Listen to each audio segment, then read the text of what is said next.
Hi friends, എല്ലാവർക്കും PSC മന്ത്രത്തിൻ്റെ പുതിയൊരു ക്ലാസ്സിലേക്ക് സ്വാഗതം. 5 മുതൽ 9ാം ക്ലാസ് വരെയുള്ള എക്കണോമിക്സുമായി ബന്ധപ്പെട്ട ചാപ്റ്റേഴ്സ് ഉൾപ്പെടുത്തി തയ്യാറാക്കിയ വീഡിയോയാണിത്. 10ാം ക്ലാസ് സെപ്പറേറ്റ് ചെയ്യുന്നതായിരിക്കും. സ്പീഡ് കുറവെന്ന് തോന്നുന്നവർ സ്പീഡ് കൂട്ടി കാണാൻ ശ്രമിക്കുക. എല്ലാ ചാപ്റ്റേഴ്സിൻ്റെ മോക്ക് ടെസ്റ്റ് ഇതിനു മുന്നേ ചെയ്തിട്ടുണ്ടായിരുന്നു. എല്ലാ ക്ലാസ്സും പ്ലേലിസ്റ്റിൽ നൽകിയിട്ടുണ്ട്. ഈ വീഡിയോയിൽ ഓരോ ചാപ്റ്ററിലും പ്രധാനപ്പെട്ട ക്വസ്റ്റ്യൻസും പറയുന്നുണ്ട്. അതിനുശേഷം ഇമ്പോർട്ടൻ്റ് പോയിന്റ്സ് എല്ലാം തന്നെ പറയുന്നുണ്ട്. സമഗ്ര ക്വസ്റ്റ്യൻ പൂളിലെ എല്ലാ ചോദ്യങ്ങളും ഉൾപ്പെടുത്തിയാണ് വീഡിയോ ചെയ്തിട്ടുള്ളത്. അതിനാൽ സ്റ്റേറ്റ്മെൻറ്റ് ക്വസ്റ്റ്യൻസ് നല്ല രീതിയിൽ അഭിമുഖീകരിക്കാൻ നിങ്ങൾക്ക് കഴിയുമെന്നാണ് പ്രതീക്ഷിക്കുന്നത്. നിങ്ങൾക്ക് ഈ വീഡിയോ ഇഷ്ടമാവുകയാണെങ്കിൽ തീർച്ചയായും ലൈക്ക് ചെയ്യുക, കമൻറ്റ് ചെയ്യുക. സബ്സ്ക്രൈബ് ചെയ്യാത്ത കൂട്ടുകാർ സബ്സ്ക്രൈബ് ചെയ്യുക. അപ്പോഴുള്ള നോട്ടിഫിക്കേഷൻസ് ലഭിക്കാൻ തൊട്ടടുത്തുള്ള ബെല്ലൈക്കനിൽ ഓൾ എന്ന ഓപ്ഷനും സെലക്ട് ചെയ്ത് കൊടുക്കുക. 5ാം ക്ലാസ്സിലെ 4ാമത്തെ ചാപ്റ്റർ നോക്കാം. കരുതലോടെ ചെലവിടാം. ആവശ്യങ്ങൾ നിറവേറ്റുന്നതിന് ഫലപ്രദമായി വരുമാനം ചെലവിടുന്ന സ്വഭാവ സവിശേഷത. ആൻസർ: മിതവ്യയശീലം. ആവശ്യങ്ങൾ നിറവേറ്റുന്നതിന് ഫലപ്രദമായി വരുമാനം ചെലവിടുന്ന സ്വഭാവ സവിശേഷതയാണ് മിതവ്യയശീലം. ഇന്ത്യയിൽ ഒരു സാമ്പത്തിക വർഷമായി കണക്കാക്കുന്നത്. ആൻസർ: ഏപ്രിൽ 1 മുതൽ മാർച്ച് 31 വരെ. ഇന്ത്യയിൽ ഒരു സാമ്പത്തിക വർഷമായി കണക്കാക്കുന്നത് ഏപ്രിൽ 1 മുതൽ മാർച്ച് 31 വരെയാണ്. നമുക്ക് എല്ലാവരുടെയും ആവശ്യങ്ങൾ തൃപ്തിപ്പെടുത്തുവാനുള്ള വിഭവങ്ങളുണ്ട്. എന്നാൽ ഒരാളുടെ പോലും അത്യാഗ്രഹത്തെ നിറവേറ്റാൻ ഇല്ലതാനും. ഇപ്രകാരം അഭിപ്രായപ്പെട്ടതാര്? ആൻസർ: ഗാന്ധിജി. നമുക്ക് എല്ലാവരുടെയും ആവശ്യങ്ങൾ തൃപ്തിപ്പെടുത്താനുള്ള വിഭവങ്ങളുണ്ട്. എന്നാൽ ഒരാളുടെ പോലും അത്യാഗ്രഹത്തെ നിറവേറ്റാൻ ഇല്ലതാരും. ഈ വാക്കുകൾ ഗാന്ധിജിയുടേതാണ്. കുടുംബത്തിന് വരുമാനം ലഭിക്കുന്ന പലതരം സ്രോതസ്സാണ് ഇവിടെ നൽകിയിട്ടുള്ളത്. സർക്കാർ ജോലിയിൽ നിന്ന് ശമ്പളം ലഭിക്കുന്നു. മഹിളാ പ്രധാൻ ഏജന്റ് വഴി കമ്മീഷൻ ലഭിക്കുന്നു. കെട്ടിട നിർമ്മാണ ജോലിയിൽ നിന്ന് കൂലി, ബാങ്ക് നിക്ഷേപത്തിൽ നിന്നും പലിശ, കെട്ടിട വാടകയിൽ നിന്ന് വാടക, കച്ചവടത്തിൽ നിന്ന് ലാഭം. ഇങ്ങനെ പല വഴിയിലൂടെയാണ് കുടുംബത്തിന് വരുമാനം ലഭിക്കുന്നത്. ആവശ്യങ്ങൾ നിറവേറ്റുന്നതിന് ഫലപ്രദമായി വരുമാനം ചെലവിടുന്ന സ്വഭാവ സവിശേഷതയാണ് മിതവ്യയശീലം. മിതവ്യയശീലം ജീവിത രീതിയുടെ ഭാഗമാക്കേണ്ടതുണ്ട്. സാമ്പത്തിക സുരക്ഷിതത്വത്തിന് മിതവ്യയശീലം സഹായിക്കും. ലളിത ജീവിതം മിതവ്യയശീലത്തിന് അനിവാര്യമാണ്. മിതവ്യയം കുടുംബത്തിലെ എല്ലാ അംഗങ്ങളും ശീലിക്കേണ്ടതാണ്. കുട്ടികൾ എന്ന നിലയിൽ മിതവ്യയത്തിന്റെ ഭാഗമായി എന്തെല്ലാം കാര്യങ്ങൾ ചെയ്യാം? ആഡംബര വസ്തുക്കൾ ഉപേക്ഷിക്കാം. ഉൽപ്പാദിപ്പിക്കാൻ കഴിയുന്ന ഭക്ഷ്യവസ്തുക്കൾ വീട്ടിൽ തന്നെ ഉൽപ്പാദിപ്പിക്കാം. ഇങ്ങനെ വരവു ചെലവുകൾ പലപ്പോഴും കുടുംബങ്ങൾ എഴുതി സൂക്ഷിക്കാറില്ല. എന്നാൽ കുടുംബത്തിന്റെ വരുമാനവും പ്രതീക്ഷിക്കുന്ന ചെലവുകളും മുൻകൂട്ടി കാണാൻ കഴിഞ്ഞാൽ മെച്ചപ്പെട്ട ജീവിതത്തിന് സഹായകരമാകും. ഇങ്ങനെ മുൻകൂട്ടി വരവ് ചെലവ് കണക്കുകൾ എഴുതി സൂക്ഷിക്കുവാൻ കഴിഞ്ഞാൽ അതിനെ കുടുംബ ബജറ്റ് എന്ന് പറയാം. ചിലപ്പോൾ പ്രസ്താവന രീതിയിൽ ഇങ്ങനെയൊക്കെ ചോദിക്കാം. അതുകൊണ്ടാണ് ഇത്രയും ഡീറ്റെയിൽ ആയിട്ട് പറയുന്നത്. കുടുംബ ബജറ്റ് തയ്യാറാക്കുന്നത് കൊണ്ട് എന്തെല്ലാം ഗുണങ്ങളാണുള്ളത്? വരവിനനുസരിച്ച് ചെലവ് ക്രമപ്പെടുത്താൻ സഹായിക്കുന്നു. മുൻഗണന നിശ്ചയിച്ച് ആവശ്യങ്ങൾ നിറവേറ്റാൻ കഴിയുന്നു. സമ്പാദ്യശീലം, മിതവ്യയശീലം എന്നിവയുടെ ആവശ്യകത തിരിച്ചറിയാൻ സഹായിക്കുന്നു. ഇങ്ങനെ കുടുംബ ബജറ്റ് തയ്യാറാക്കുന്നത് കൊണ്ടുള്ള ഗുണങ്ങൾ ഒരിക്കൽ കൂടി നോക്കാം. വരവിനനുസരിച്ച് ചെലവ് ക്രമപ്പെടുത്താൻ സഹായിക്കുന്നു. അല്ലേ, നമ്മുടെ വരുമാനം അനുസരിച്ച് നമുക്ക് ചെലവഴിക്കാം. അതുപോലെ മുൻഗണന നിശ്ചയിച്ച് ആവശ്യങ്ങൾ നിറവേറ്റാൻ കഴിയുന്നു. സമ്പാദ്യശീലം, മിതവ്യയശീലം എന്നിവയുടെ ആവശ്യകത തിരിച്ചറിയാൻ സഹായിക്കുന്നു. പ്രവർത്തന ബജറ്റ്. കുടുംബ ബജറ്റ് എന്നതുപോലെ നമുക്ക് ചുറ്റുമുള്ള സ്ഥാപനങ്ങൾക്കും സംഘടനകൾക്കും ബജറ്റ് ഉണ്ടാക്കാം. അതുപോലെ ചിലപ്പോൾ പ്രവർത്തന ബജറ്റുകളും തയ്യാറാക്കാറുണ്ട്. ഒരു പ്രത്യേക പ്രവർത്തനത്തിനോ പരിപാടിക്കോ വേണ്ടി മാത്രം തയ്യാറാക്കുന്ന വരവ് ചെലവ് കണക്കാണ് പ്രവർത്തന ബജറ്റ്. ഒരു പ്രത്യേക പ്രവർത്തനത്തിനോ പരിപാടിക്കോ വേണ്ടി മാത്രം തയ്യാറാക്കുന്ന വരവ് ചെലവ് കണക്കാണ് പ്രവർത്തന ബജറ്റ്. ഓക്കെ. പഠനയാത്രയ്ക്കായി തയ്യാറാക്കുന്ന ബജറ്റ് പ്രവർത്തന ബജറ്റിന് ഒരു ഉദാഹരണമാണ്. പ്രവർത്തന ബജറ്റിന് ഒരു ഉദാഹരണമാണ് പഠനയാത്രയ്ക്കായി തയ്യാറാക്കുന്ന ബജറ്റ്. തദ്ദേശ സ്വയംഭരണ സ്ഥാപനങ്ങളായ പഞ്ചായത്തുകൾ, മുനിസിപ്പാലിറ്റികൾ, കോർപ്പറേഷനുകൾ എന്നിവയ്ക്കെല്ലാം ബജറ്റുണ്ട്. ഇന്ത്യയിൽ കേന്ദ്ര ബജറ്റും സംസ്ഥാന ബജറ്റും നിലവിലുണ്ട്. കുടുംബ ബജറ്റിൽ നിന്ന് വ്യത്യസ്തമായി കേന്ദ്ര സർക്കാരും സംസ്ഥാന സർക്കാരും ചെലവുകൾ മുൻകൂട്ടി തീരുമാനിക്കുകയും അതിനുവേണ്ടി പ്രതീക്ഷിക്കുന്ന വരുമാനം കണ്ടെത്തി ബജറ്റിലൂടെ അവതരിപ്പിക്കുകയുമാണ് ചെയ്യുന്നത്. വാർഷിക ബജറ്റുകളാണ് സാധാരണ നിലയിൽ സർക്കാർ അവതരിപ്പിക്കുന്നത്. ഏപ്രിൽ 1 മുതൽ മാർച്ച് 31 വരെയാണ് ഇന്ത്യയിൽ സാമ്പത്തിക വർഷമായി കണക്കാക്കുന്നത്. ഒരു സാമ്പത്തിക വർഷത്തേക്കുള്ളതാണ് കേന്ദ്ര ബജറ്റും സംസ്ഥാന ബജറ്റും. ഇന്ത്യയിൽ ഒരു സാമ്പത്തിക വർഷമായി കണക്കാക്കുന്നത് ഏപ്രിൽ 1 മുതൽ മാർച്ച് 31 വരെയാണ്. ഈ ഒരു സാമ്പത്തിക വർഷത്തേക്കുള്ളതാണ് കേന്ദ്ര ബജറ്റും സംസ്ഥാന ബജറ്റും. ഇനി 6ാം ക്ലാസ്സിലെ 4ാമത്തെ ചാപ്റ്റർ നോക്കാം. ഉൽപാദന പ്രക്രിയയിലൂടെ. ഉൽപാദനത്തിന് സഹായിക്കുന്ന ഘടകമേത്? ആൻസർ ഇവയെല്ലാം. ഉൽപാദനത്തിന് സഹായിക്കുന്ന ഘടകങ്ങളാണ് ഭൂമി, മൂലധനം, സംഘാടനം. മൂലധനത്തിനുള്ള പ്രതിഫലം. ആൻസർ പലിശ. മൂലധനത്തിനുള്ള പ്രതിഫലമാണ് പലിശ. ഉൽപാദനത്തിന് ഉപയോഗിക്കുന്നതും കാണാനും സ്പർശിക്കാനും കഴിയുന്നതുമായ മനുഷ്യനിർമ്മിത വസ്തുക്കൾ അറിയപ്പെടുന്നത്? ആൻസർ മൂലധനം. ഉൽപാദനത്തിന് ഉപയോഗിക്കുന്നതും കാണാനും സ്പർശിക്കാനും കഴിയുന്നതുമായ മനുഷ്യനിർമ്മിത വസ്തുക്കളാണ് മൂലധനം എന്നറിയപ്പെടുന്നത്. ഉൽപാദന ഘടകമെന്ന നിലയിൽ ഭൂമിയുടെ പ്രതിഫലം? ആൻസർ പാട്ടം. ഉൽപാദന ഘടകമെന്ന നിലയിൽ ഭൂമിയുടെ പ്രതിഫലമാണ് പാട്ടം. സാധനങ്ങളും സേവനങ്ങളും ഉൽപ്പാദിപ്പിക്കുന്നതിന് തൊഴിലാളികൾ കായികവും മാനസികവും ബുദ്ധിപരവുമായ അധ്വാനശേഷി ഉപയോഗിക്കുന്നതാണ് അറിയപ്പെടുന്നത്? ആൻസർ തൊഴിൽ. സാധനങ്ങളും സേവനങ്ങളും ഉൽപ്പാദിപ്പിക്കുന്നതിന് തൊഴിലാളികൾ കായികവും മാനസികവും ബുദ്ധിപരവുമായ അധ്വാനശേഷി ഉപയോഗിക്കുന്നതാണ് തൊഴിൽ എന്നറിയപ്പെടുന്നത്. മനുഷ്യന്റെ ആവശ്യങ്ങൾ നിറവേറ്റാനുള്ള സാധനങ്ങളും സേവനങ്ങളും നിർമ്മിക്കുന്ന പ്രക്രിയ? ആൻസർ ഉൽപാദനം.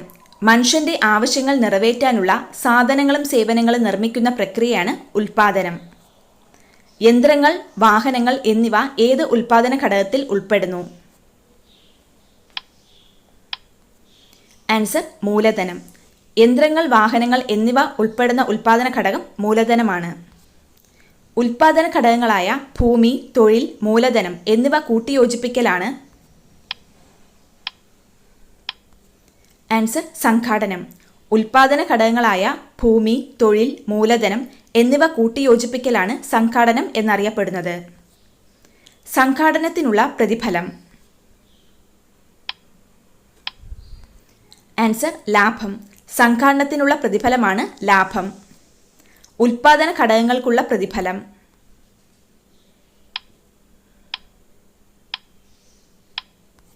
ആൻസർ ഇവയെല്ലാം. ഉൽപാദന ഘടകങ്ങൾക്കുള്ള പ്രതിഫലമാണ് പാട്ടം, കൂലി, പലിശ, ലാഭം എന്നിവ. ഉൽപാദന ഘടകങ്ങൾക്കുള്ള പ്രതിഫലം: ഭൂമിക്ക് ലഭിക്കുന്നത് പാട്ടം, തൊഴിലിന് ലഭിക്കുന്ന പ്രതിഫലം കൂലി, മൂലധനത്തിന് ലഭിക്കുന്ന പ്രതിഫലം പലിശ, സംഘാടനത്തിന് ലഭിക്കുന്ന പ്രതിഫലം ലാഭം. ഇത് നന്നായി പഠിച്ചു വയ്ക്കുക. ഉൽപാദന ഘടകങ്ങളാണ് ഭൂമി, തൊഴിൽ, മൂലധനം, സംഘാടനം. ഇവയെല്ലാം ചേരുമ്പോഴാണ് ഉൽപാദന പ്രക്രിയ നടക്കുന്നത്. അതിനുശേഷം ഒരു ഉൽപ്പന്നം ഉണ്ടാവുന്നു. ഭൂമി ഉൽപാദന ഘടകം എന്ന നിലയിൽ വിശാലമായ അർത്ഥത്തിലാണ് ഭൂമി എന്ന പദം ഉപയോഗിച്ചിരിക്കുന്നത്. സാധനങ്ങളുടെ ഉൽപാദനത്തിന് ഉപയോഗിക്കുന്ന എല്ലാ പ്രകൃതി വിഭവങ്ങളും ഭൂമി എന്നതിൽ ഉൾപ്പെടുന്നു. ഇമ്പോർട്ടൻ്റ് പോയിന്റാണ്.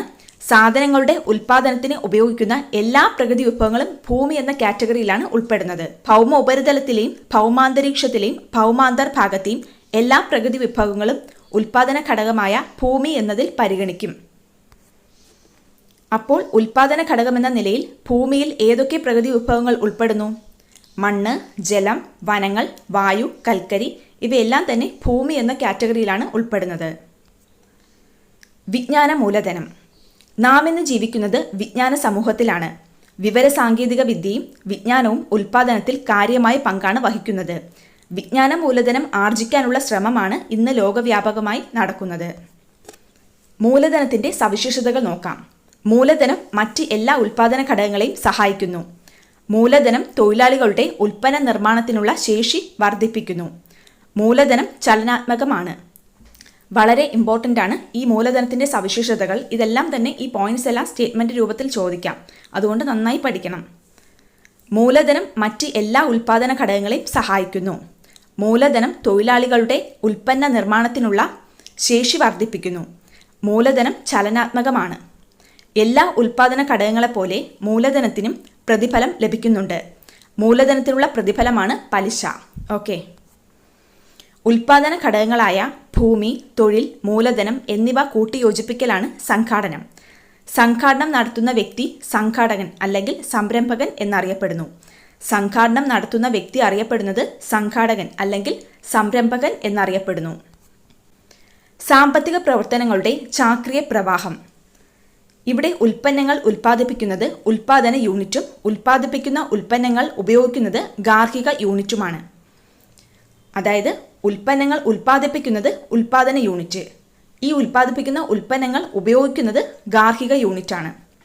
ഉൽപ്പാദന യൂണിറ്റുകൾക്ക് ഉൽപ്പാദന ഘടകങ്ങളായ ഭൂമി, തൊഴിൽ, മൂലധനം, സംഘാടനം എന്നിവ പ്രദാനം ചെയ്യുന്നത് ഗാർഹിക യൂണിറ്റാണ്. ഉൽപ്പാദന യൂണിറ്റുകൾക്ക് ഉൽപ്പാദന ഘടകങ്ങളായിട്ടുള്ള ഈ ഭൂമി, തൊഴിൽ, മൂലധനം, സംഘാടനം ഇവയെല്ലാം തന്നെ നൽകുന്നത് ഗാർഹിക യൂണിറ്റാണ് നൽകുന്നത്. ഉൽപ്പാദന ഘടകങ്ങൾക്കുള്ള പ്രതിഫലമായി പാട്ടം, കൂലി, പലിശ, ലാഭം എന്നിവ ഉൽപ്പാദന യൂണിറ്റ് ഗാർഹിക യൂണിറ്റിന് നൽകുന്നു. മനസ്സിലാവുന്നോ? ഉൽപ്പാദന യൂണിറ്റ് ഗാർഹിക യൂണിറ്റുകൾക്ക് ആവശ്യമായ സാധനങ്ങളും സേവനങ്ങളും നൽകുന്നു. ഇതിന് പ്രതിഫലമായി ഗാർഹിക യൂണിറ്റ് ഉൽപ്പാദന യൂണിറ്റുകൾക്ക് വില, പണമായി നൽകുന്നു. ഓക്കെ, ഉൽപ്പാദനവും ഉപഭോഗവും നിരന്തരമായി ഇങ്ങനെ തുടരുന്നതിനാൽ സാമ്പത്തിക പ്രവർത്തനങ്ങൾ ചാക്രിക ഗതിയിലായിരിക്കും. അടുത്തു നോക്കുന്നത് 7ാം ക്ലാസ്സിലെ 5ാമത്തെ ചാപ്റ്റർ സാമ്പത്തിക സ്രോതസ്സുകൾ.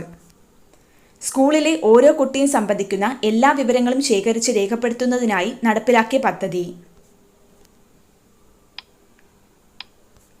ആൻസർ സമ്പൂർണ്ണ. സ്കൂളിലെ ഓരോ കുട്ടിയും സംബന്ധിക്കുന്ന എല്ലാ വിവരങ്ങളും ശേഖരിച്ച് രേഖപ്പെടുത്തുന്നതിനായി നടപ്പിലാക്കിയ പദ്ധതിയാണ് സമ്പൂർണ്ണ. മത്സ്യബന്ധനം ഏതു മേഖലയിലാണ് ഉൾപ്പെടുന്നത്? ആൻസർ പ്രാഥമിക മേഖല. മത്സ്യബന്ധനം ഉൾപ്പെടുന്നത് പ്രാഥമിക മേഖലയിലാണ്. പ്രകൃതി വിഭവങ്ങൾ നേരിട്ട് ഉപയോഗപ്പെടുത്തി നടത്തുന്ന പ്രവർത്തനങ്ങൾ ഉൾപ്പെടുന്ന മേഖല. ആൻസർ പ്രാഥമിക മേഖല. പ്രകൃതി വിഭവങ്ങൾ നേരിട്ട് ഉപയോഗപ്പെടുത്തി പ്രവർത്തനങ്ങൾ നടത്തുന്ന മേഖലയാണ് പ്രാഥമിക മേഖല. പ്രാഥമിക മേഖലയിലെ ഉൽപ്പന്നങ്ങൾ അസംസ്കൃത വസ്തുവായി ഉപയോഗിച്ച് പുതിയ ഉൽപ്പന്നങ്ങൾ ഉണ്ടാക്കുന്ന പ്രവർത്തനങ്ങൾ നടക്കുന്ന മേഖല. ആൻസർ ദ്വിതീയ മേഖല. പ്രാഥമിക മേഖലയിലെ ഉൽപ്പന്നങ്ങൾ അസംസ്കൃത വസ്തുവായി ഉപയോഗിച്ച് പുതിയ ഉൽപ്പന്നങ്ങൾ ഉണ്ടാക്കുന്ന പ്രവർത്തനങ്ങൾ നടക്കുന്ന മേഖലയാണ് ദ്വിതീയ മേഖല. പ്രാഥമിക മേഖലയും ദ്വിതീയ മേഖലയിലെയും ഉൽപ്പന്നങ്ങൾ സംഭരിക്കുന്നതും വിതരണം ചെയ്യുന്നതും ഏതു മേഖലയിലാണ്? ആൻസർ സേവന മേഖല. പ്രാഥമിക മേഖലയിലെയും ദ്വിതീയ മേഖലയിലെയും ഉൽപ്പന്നങ്ങൾ സംഭരിക്കുന്നതും വിതരണം ചെയ്യുന്നതും സേവന മേഖലയിലാണ്. ഖനനം ഉൾപ്പെടുന്ന മേഖല. ആൻസർ പ്രാഥമിക മേഖല. ഖനനം ഉൾപ്പെടുന്ന മേഖല പ്രാഥമിക മേഖല. വ്യാപാരം ഉൾപ്പെടുന്ന മേഖല. ആൻസർ തൃതീയ മേഖല. വ്യാപാരം ഉൾപ്പെടുന്ന മേഖല തൃതീയ മേഖല. സ്ഥിതിവിവര കണക്കുകൾ ഉപയോഗപ്പെടുത്തി ദേശീയ വരുമാനം കണ്ടെത്തുന്ന സ്ഥാപനം. Answer central statistical office CSO. സ്ഥിതിവിവര കണക്കുകൾ ഉപയോഗപ്പെടുത്തി ദേശീയ വരുമാനം കണ്ടെത്തുന്ന സ്ഥാപനമാണ് സെൻട്രൽ സ്റ്റാറ്റിസ്റ്റിക്കൽ ഓഫീസ്.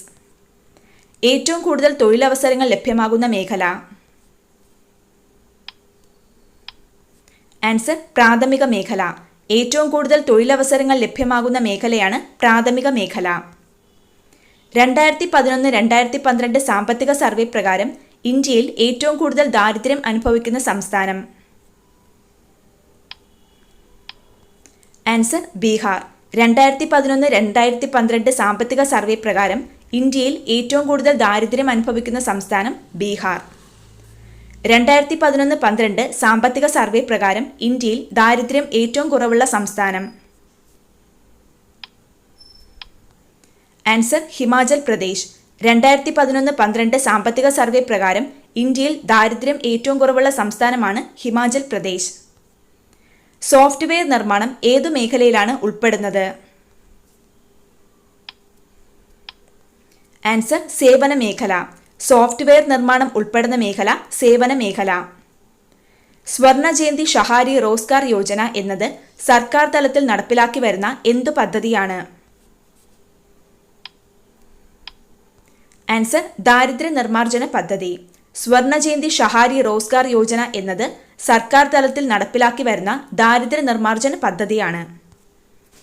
സ്വന്തമായി വരുമാനമില്ലാത്ത 65 വയസ്സിന് മുകളിൽ പ്രായമുള്ളവർക്ക് മാസം 10 കിലോ അരി സൗജന്യമായി റേഷൻ കടകൾ വഴി നൽകുന്ന പദ്ധതി.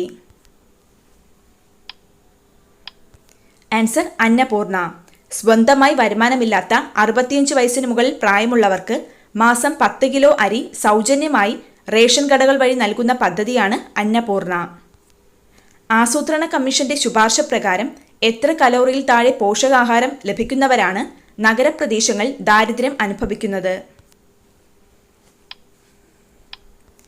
Answer 2100 calorie. ആസൂത്രണ കമ്മീഷന്റെ ശുപാർശ പ്രകാരം 2100 കലോറിയിൽ താഴെ പോഷകാഹാരം ലഭിക്കുന്നവരാണ് നഗരപ്രദേശങ്ങൾ ദാരിദ്ര്യം അനുഭവിക്കുന്നത്. ആസൂത്രണ കമ്മീഷന്റെ ശുപാർശ പ്രകാരം എത്ര കലോറിയിൽ താഴെ പോഷകാഹാരം ലഭിക്കുന്നവരാണ് ഗ്രാമപ്രദേശങ്ങൾ ദാരിദ്ര്യം അനുഭവിക്കുന്നത്? Answer 2400 calorie. ആസൂത്രണ കമ്മീഷന്റെ ശുപാർശ പ്രകാരം 2400 കലോറിയിൽ താഴെ പോഷകാഹാരം ലഭിക്കുന്നവരാണ് ഗ്രാമപ്രദേശങ്ങൾ ദാരിദ്ര്യം അനുഭവിക്കുന്നത്. നഗരങ്ങളിലെ തൊഴിൽ രഹിതർക്ക് സ്വയം തൊഴിൽ പ്രോത്സാഹിപ്പിക്കുന്ന പദ്ധതി. ആൻസർ സ്വർണ ജയന്തി ഷഹാരി റോസ്ഗാർ യോജന. നഗരങ്ങളിലെ തൊഴിൽ രഹിതർക്ക് സ്വയം തൊഴിൽ പ്രോത്സാഹിപ്പിക്കുന്ന പദ്ധതിയാണ് സ്വർണ ജയന്തി ഷഹാരി റോസ്ഗാർ യോജന. ദാരിദ്ര്യരേഖയ്ക്ക് താഴെയുള്ള ഏറ്റവും പ്രയാസപ്പെടുന്ന കുടുംബങ്ങൾക്ക് മാസം 35 കിലോഗ്രാം അരി 3 രൂപയ്ക്ക് ഗോതമ്പ് 2 രൂപയ്ക്ക് നൽകുന്ന പദ്ധതി. ആൻസർ അന്ത്യോദയ അന്ന യോജന. ദാരിദ്ര്യരേഖയ്ക്ക് താഴെയുള്ള ഏറ്റവും പ്രയാസപ്പെടുന്ന കുടുംബങ്ങൾക്ക് മാസം 35 കിലോഗ്രാം അരി 3 രൂപയ്ക്കും ഗോതമ്പ് 2 രൂപയ്ക്കും നൽകുന്ന പദ്ധതിയാണ് അന്ത്യോദയ അന്ന യോജന. ജോലി ചെയ്യാൻ ആരോഗ്യവും സന്നദ്ധതയും ഉള്ളവർക്ക് 100 ദിവസത്തെ തൊഴിൽ ഉറപ്പാക്കുന്ന പദ്ധതി. ആൻസർ മഹാത്മാഗാന്ധി ഗ്രാമീണ തൊഴിലുറപ്പ് പദ്ധതി. ICDS പദ്ധതിയുടെ പ്രയോജനം ലഭിക്കുന്നവരിൽ ഉൾപ്പെടുന്നത് ആരെല്ലാം? ആൻസർ ഓപ്ഷൻ ഡി ഇവരെല്ലാം. ICDS പദ്ധതിയുടെ പ്രയോജനം ലഭിക്കുന്നവരിൽ ഉൾപ്പെടുന്നത് മുലയൂട്ടുന്ന അമ്മമാർ, ഗർഭിണികൾ, 6 വയസ്സിന് താഴെയുള്ള കുട്ടികൾ. 6 വയസ്സുവരെയുള്ള കുട്ടികൾക്ക് പോഷകാഹാരം, പ്രാഥമിക വിദ്യാഭ്യാസം എന്നിവ നൽകുന്നതിനായി കേന്ദ്ര സർക്കാർ ആരംഭിച്ച സാമൂഹിക ക്ഷേമ പദ്ധതി. Answer integrated child development service, സംയോജിത ശിശുവികസന പരിപാടി ICDS. 6 വയസ്സുവരെയുള്ള കുട്ടികൾക്ക് പോഷകാഹാരം, പ്രാഥമിക വിദ്യാഭ്യാസം എന്നിവ നൽകുന്നതിനായി കേന്ദ്ര സർക്കാർ ആരംഭിച്ച സാമൂഹിക ക്ഷേമ പദ്ധതിയാണ് ICDS. ഭക്ഷ്യസുരക്ഷാ നിയമം പാർലമെന്റ് അംഗീകരിച്ച വർഷം? ആൻസർ 2013. ഭക്ഷ്യസുരക്ഷാ നിയമം പാർലമെന്റ് അംഗീകരിച്ച വർഷം 2013. ഗുണഭോക്താക്കളിൽ 1/3 ഭാഗം സ്ത്രീകളായിരിക്കണം എന്ന നിബന്ധനയുള്ള സർക്കാർ പദ്ധതി. ആൻസർ മഹാത്മാഗാന്ധി ഗ്രാമീണ തൊഴിലുറപ്പ് പദ്ധതി. ഗുണഭോക്താക്കളിൽ 1/3 ഭാഗം സ്ത്രീകളായിരിക്കണം എന്ന നിബന്ധനയുള്ള സർക്കാർ പദ്ധതിയാണ് മഹാത്മാഗാന്ധി ഗ്രാമീണ തൊഴിലുറപ്പ് പദ്ധതി. ബാങ്ക് വായ്പയിലൂടെയും സബ്സിഡിയിലൂടെയും സ്വയം സഹായ സംഘങ്ങൾക്ക് സഹായം ലഭ്യമാക്കുന്ന സർക്കാരിന്റെ ദാരിദ്ര്യ നിർമ്മാർജ്ജന പരിപാടി. ആൻസർ ദേശീയ ഗ്രാമീണ ഉപജീവന ദൗത്യം. ബാങ്ക് വായ്പയിലൂടെയും സബ്സിഡിയിലൂടെയും സ്വയം സഹായ സംഘങ്ങൾക്ക് സഹായം ലഭ്യമാക്കുന്ന സർക്കാരിന്റെ ദാരിദ്ര്യ നിർമ്മാർജ്ജന പദ്ധതിയാണ് ദേശീയ ഗ്രാമീണ ഉപജീവന ദൗത്യം. എല്ലാ സർക്കാർ എയ്ഡഡ് സ്കൂളുകളിലെയും 8ാം ക്ലാസ് വരെയുള്ള കുട്ടികൾക്ക് സ്കൂൾ മുഖേന പോഷകമൂല്യമുള്ള ആഹാരം ഉറപ്പുവരുത്തുന്ന സർക്കാരിന്റെ ദാരിദ്ര്യ നിർമ്മാർജ്ജന പരിപാടി. ആൻസർ ഉച്ചഭക്ഷണ പരിപാടി. എല്ലാ സർക്കാർ എയ്ഡഡ് സ്കൂളുകളിലെയും 8ാം ക്ലാസ് വരെയുള്ള കുട്ടികൾക്ക് സ്കൂൾ മുഖേന പോഷകമൂല്യമുള്ള ആഹാരം ഉറപ്പുവരുത്തുന്ന സർക്കാരിന്റെ ദാരിദ്ര്യ നിർമ്മാർജ്ജന പരിപാടിയാണ് സ്കൂൾ ഉച്ചഭക്ഷണ പരിപാടി. 2011-12 സാമ്പത്തിക സർവേ പ്രകാരം കേരളത്തിൽ ദാരിദ്ര്യം അനുഭവിക്കുന്നവർ എത്ര ശതമാനമാണ്? ആൻസർ 12%. 2011-12 സാമ്പത്തിക സർവേ പ്രകാരം കേരളത്തിൽ ദാരിദ്ര്യം അനുഭവിക്കുന്നവർ 12%. പ്രാഥമിക മേഖലയിൽ ഉൾപ്പെടുന്നവയാണ് കൃഷിയും അനുബന്ധ പ്രവർത്തനങ്ങളും, വനപരിപാലനം, മത്സ്യബന്ധനം, ഖനനം. ദ്വിതീയ മേഖലയിൽ ഉൾപ്പെടുന്നത് വ്യവസായം, വൈദ്യുതി ഉൽപ്പാദനം, കെട്ടിട നിർമ്മാണം.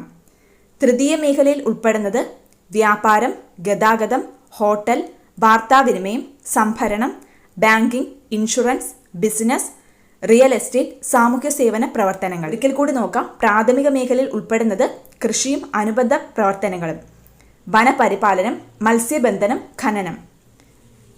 ദ്വിതീയ മേഖലയിൽ ഉൾപ്പെടുന്നത് വ്യവസായം, വൈദ്യുതി ഉൽപ്പാദനം, കെട്ടിട നിർമ്മാണം. തൃതീയ മേഖലയിൽ ഉൾപ്പെടുന്നത് വ്യാപാരം, ഗതാഗതം, ഹോട്ടൽ, വാർത്താവിനിമയം, സംഭരണം, banking, insurance, business, real estate, സാമൂഹ്യ സേവന പ്രവർത്തനങ്ങൾ. ഈ ടേബിൾ നന്നായി പഠിച്ചിരിക്കുക.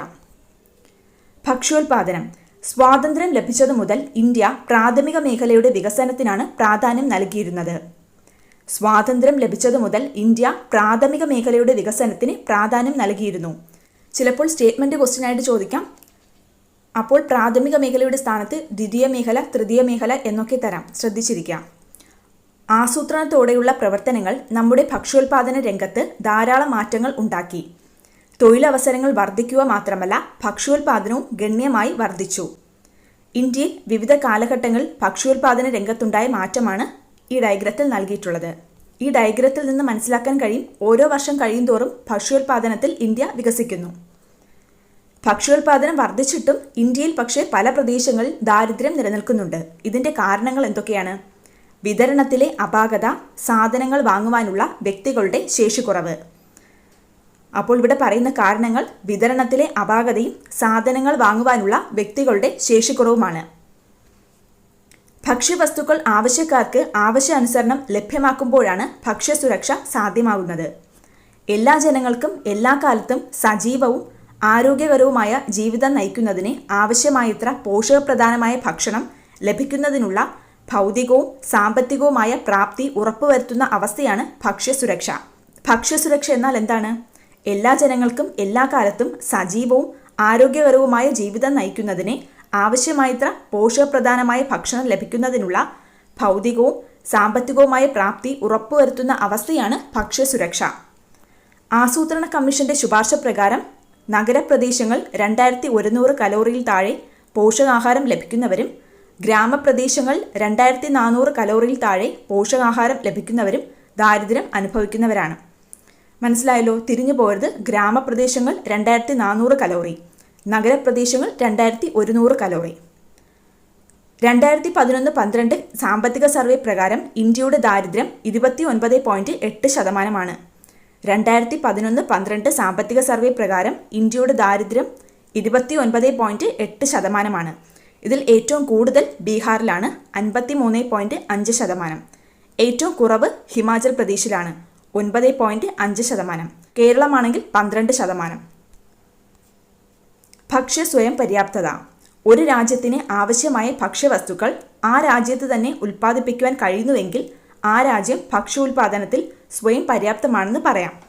ഭക്ഷ്യ സ്വയം പര്യാപ്തത എന്നാൽ എന്താണ്?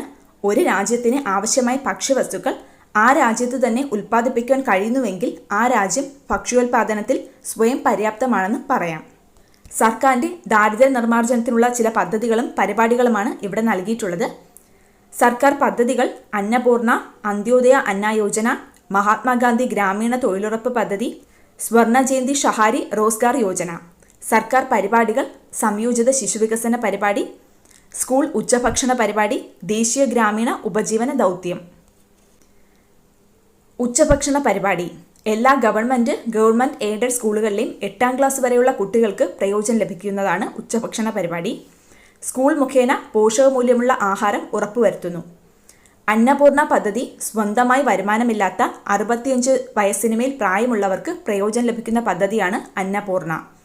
മാസം 10 കിലോ അരി സൗജന്യമായി റേഷൻ കടയിലൂടെ നൽകുന്നു. ദേശീയ ഗ്രാമീണ ഉപജീവന ദൗത്യം സ്വയം സഹായ സംഘങ്ങൾക്ക് സഹായം നൽകുന്നു. ബാങ്ക് വായ്പയിലൂടെയും സബ്സിഡിയിലൂടെയും പണം നൽകുന്നു. അന്ത്യോദയ അന്ന യോജന ദാരിദ്ര്യരേഖയ്ക്ക് താഴെയുള്ള ഏറ്റവും പ്രയാസപ്പെടുന്ന കുടുംബങ്ങൾക്ക് പ്രയോജനം ലഭിക്കുന്ന പദ്ധതിയാണ് അന്ത്യോദയ അന്ന യോജന. മാസം 35 കിലോ അരി 3 രൂപയ്ക്ക്, ഗോതമ്പാണെങ്കിൽ 2 രൂപയ്ക്ക് നൽകുന്നു. സംയോജിത ശിശുവികസന പരിപാടി അംഗൻവാടികൾ മുഖേനയാണ് ഈ പദ്ധതി നടപ്പിലാക്കുന്നത്. 6 വയസ്സിന് താഴെയുള്ള കുട്ടികൾ, ഗർഭിണികൾ, മുലയൂട്ടുന്ന അമ്മമാർ എന്നിവർക്കാണ് ഗുണം ചെയ്യുന്നത്. നിശ്ചിത അളവിൽ പോഷകാഹാരം ലഭ്യമാക്കുന്നു. മഹാത്മാഗാന്ധി ഗ്രാമീണ തൊഴിലുറപ്പ് പദ്ധതി.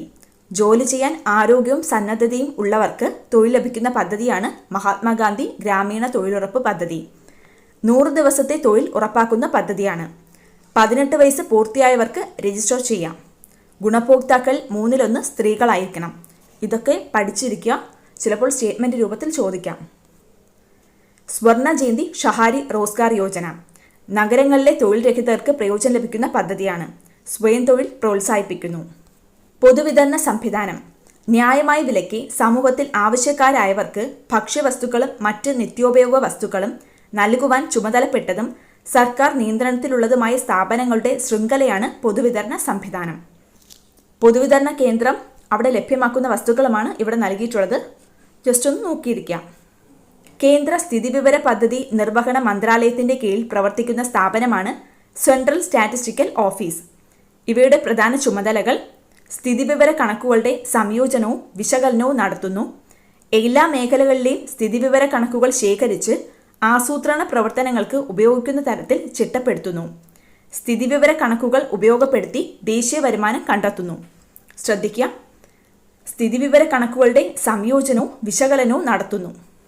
എല്ലാ മേഖലകളിലെയും സ്ഥിതിവിവര കണക്കുകൾ ശേഖരിച്ച് ആസൂത്രണ പ്രവർത്തനങ്ങൾക്ക് ഉപയോഗിക്കുന്ന തരത്തിൽ ചിട്ടപ്പെടുത്തുന്നു. സ്ഥിതിവിവര കണക്കുകൾ ഉപയോഗപ്പെടുത്തി ദേശീയ വരുമാനം കണ്ടെത്തുന്നു. ഭക്ഷ്യസുരക്ഷാ നിയമം 2013 പാർലമെന്റ് അംഗീകരിച്ചു. ഈ നിയമത്തിന്റെ പ്രത്യേകതകൾ: ഭക്ഷ്യസുരക്ഷ സർക്കാരിന്റെ നിയമപരമായ കടമയാണ്. ഭക്ഷ്യസുരക്ഷ സർക്കാരിന്റെ നിയമപരമായിട്ടുള്ള കടമയാണ്. ആവശ്യമുള്ളത്രയും പോഷകപ്രദവും ഗുണമേന്മയുള്ളതുമായ ഭക്ഷ്യവസ്തുക്കൾ മിതമായ വിലയ്ക്ക് എല്ലാവർക്കും ഉറപ്പാക്കുക. ഭക്ഷ്യവസ്തുക്കളുടെ ലഭ്യത പൗരന്റെ നിയമപരമായ അവകാശമാണ്. സ്റ്റേറ്റ്മെന്റ് രൂപത്തിൽ ഇതൊക്കെ ചോദിക്കാം.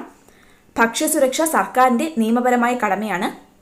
ഭക്ഷ്യവസ്തുക്കളുടെ ലഭ്യത പൗരന്റെ നിയമപരമായ കടമയാണ്. ആവശ്യമുള്ളത്രയും പോഷകപ്രദവും ഗുണമേന്മയുള്ളതുമായ ഭക്ഷ്യവസ്തുക്കൾ മിതമായ വിലയ്ക്ക് എല്ലാവർക്കും ഉറപ്പാക്കുന്നു. ഈ ചാപ്റ്ററിന്റെ മൊത്തത്തിലുള്ളൊരു സംഗ്രഹമാണ് ഇവിടെ നൽകിയിട്ടുള്ളത്. പ്രാഥമിക, ദ്വിതീയ, തൃതീയ മേഖലകളുടെ പരസ്പര ബന്ധമാണ് സാമ്പത്തിക വളർച്ചയ്ക്ക് ആധാരം. സമ്പദ്ഘടനയിലെ വിവിധ മേഖലകളിൽ കാർഷിക മേഖലയാണ് ഇന്ത്യയിൽ ഇന്നും കൂടുതൽ തൊഴിലവസരങ്ങൾ പ്രദാനം ചെയ്യുന്നത്. സമ്പദ്ഘടനയിലെ വിവിധ മേഖലകളിൽ കാർഷിക മേഖലയാണ് കൂടുതൽ തൊഴിലവസരങ്ങൾ പ്രദാനം ചെയ്യുന്നത്. ദ്വിതീയ, തൃതീയ മേഖലകളിലെ തൊഴിലവസരങ്ങൾ കൂടി വരികയും പ്രാഥമിക മേഖലയിലെ തൊഴിലവസരങ്ങൾ കുറഞ്ഞു വരികയും ചെയ്യുന്ന ഒരു സവിശേഷതയാണ് ഇന്ത്യൻ സമ്പദ്ഘടനയിൽ കാണുന്നത്.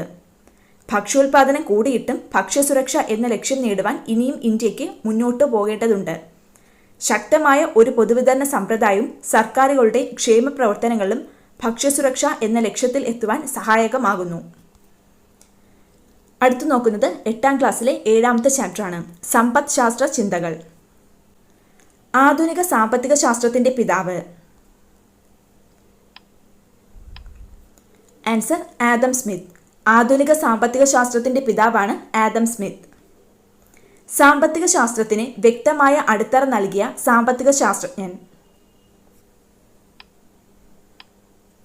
Answer Adam Smith. സാമ്പത്തിക ശാസ്ത്രത്തിന് വ്യക്തമായ അടിത്തറ നൽകിയ സാമ്പത്തിക ശാസ്ത്രജ്ഞനാണ് ആഡം സ്മിത്ത്. സമ്പത്തിനെ കുറിച്ചുള്ള പഠനമാണ് സാമ്പത്തിക ശാസ്ത്രം എന്ന് പറഞ്ഞതാരെ? Answer Adam Smith. സമ്പത്തിനെ കുറിച്ചുള്ള പഠനമാണ് സാമ്പത്തിക ശാസ്ത്രം എന്ന് പറഞ്ഞത് ആദം സ്മിത്ത്. ഒരു രാജ്യത്തിന്റെ സാമ്പത്തിക ഭദ്രത മികച്ച സാമ്പത്തിക ആസൂത്രണത്തിന്റെയും ശരിയായ വിഭവ വിനിയോഗത്തിന്റെയും ഫലമാണ് എന്ന് അഭിപ്രായപ്പെട്ട വ്യക്തി. Answer Paul A Samuelson. ഒരു രാജ്യത്തിന്റെ സാമ്പത്തിക ഭദ്രത മികച്ച സാമ്പത്തിക ആസൂത്രണത്തിന്റെയും ശരിയായ വിഭവ വിനിയോഗത്തിന്റെയും ഫലമാണ് എന്ന് അഭിപ്രായപ്പെട്ട വ്യക്തിയാണ് Paul A Samuelson. Nature and causes of the wealth of nations എന്ന പ്രശസ്തമായ ഗ്രന്ഥം രചിച്ചതാരെ? Answer Adam Smith. Nature and causes of the wealth of nations എന്ന പ്രശസ്തമായ ഗ്രന്ഥം രചിച്ചത് ആഡം സ്മിത്ത്. സാമ്പത്തിക പ്രവർത്തനങ്ങളിൽ ഗവൺമെന്റിന്റെ ഇടപെടൽ പരിമിതപ്പെടുത്തണമെന്നും വ്യക്തി സ്വാതന്ത്ര്യത്തിന് കൂടുതൽ പ്രാധാന്യം നൽകണമെന്നുമുള്ള ആശയം മുന്നോട്ട് വെച്ച സാമ്പത്തിക ശാസ്ത്രജ്ഞൻ.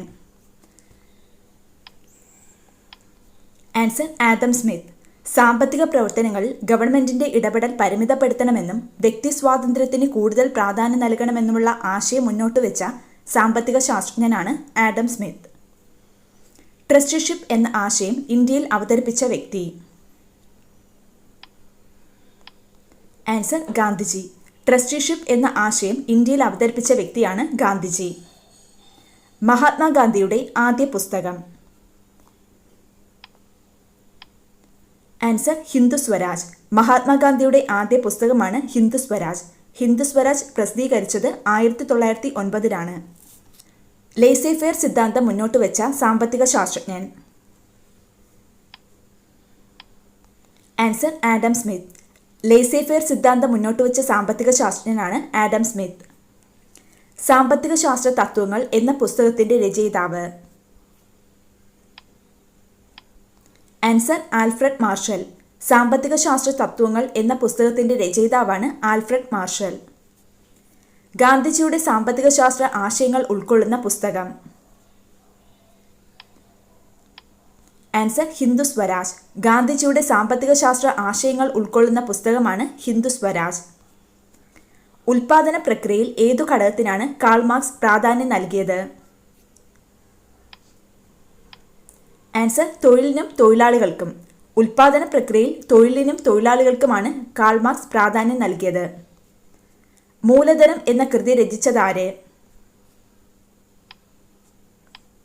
Answer Karl marks. മൂലധനം എന്ന കൃതി രചിച്ചത് കാൾ മാർക്സ്. ഉൽപാദനത്തിന്റെ വിലയിൽ സിംഹഭാഗവും മുതലാളി ലാഭമാക്കി മാറ്റുന്നത് അറിയപ്പെടുന്നത്? ആൻസർ മിച്ചമൂല്യം അഥവാ സർപ്ലസ് വാല്യൂ. ഉൽപാദനത്തിന്റെ വിലയിൽ സിംഹഭാഗവും മുതലാളി ലാഭമാക്കി മാറ്റുന്നത് അറിയപ്പെടുന്നത് മിച്ചമൂല്യം. ഉള്ളവനും ഇല്ലാത്തവനും തമ്മിൽ വ്യത്യാസങ്ങൾ ഇല്ലാത്ത സമൂഹം സ്വപ്നം കണ്ട വ്യക്തി? Answer Karl Marx. ഉള്ളവനും ഇല്ലാത്തവനും തമ്മിൽ വ്യത്യാസങ്ങളില്ലാത്ത സമൂഹം സ്വപ്നം കണ്ട വ്യക്തിയാണ് കാൾ മാർക്സ്. സമ്പത്ത് ആത്യന്തികമായി മനുഷ്യന്റെ ക്ഷേമത്തിനു വേണ്ടി ആയിരിക്കണമെന്നും സാമ്പത്തിക പ്രവർത്തനങ്ങളെല്ലാം മനുഷ്യത്വത്തിന് പ്രാധാന്യം നൽകുന്നത് ആയിരിക്കണമെന്നും അഭിപ്രായപ്പെട്ട സാമ്പത്തിക ശാസ്ത്രജ്ഞൻ? Answer Alfred marshal. സമ്പത്ത് ആത്യന്തികമായി മനുഷ്യന്റെ ക്ഷേമത്തിനു വേണ്ടി ആയിരിക്കണമെന്നും സാമ്പത്തിക പ്രവർത്തനങ്ങളെല്ലാം മനുഷ്യത്വത്തിന് പ്രാധാന്യം നൽകുന്നത് ആയിരിക്കണമെന്നും അഭിപ്രായപ്പെട്ട സാമ്പത്തിക ശാസ്ത്രജ്ഞനാണ് ആൽഫ്രഡ് മാർഷൽ. പരിമിതമായ വിഭവങ്ങൾ ഫലപ്രദമായി ഉപയോഗിക്കാൻ നമ്മുടെ ആവശ്യങ്ങൾക്ക് മുൻഗണന നിശ്ചയിക്കേണ്ടതാണ് എന്ന് അഭിപ്രായപ്പെട്ട വ്യക്തി?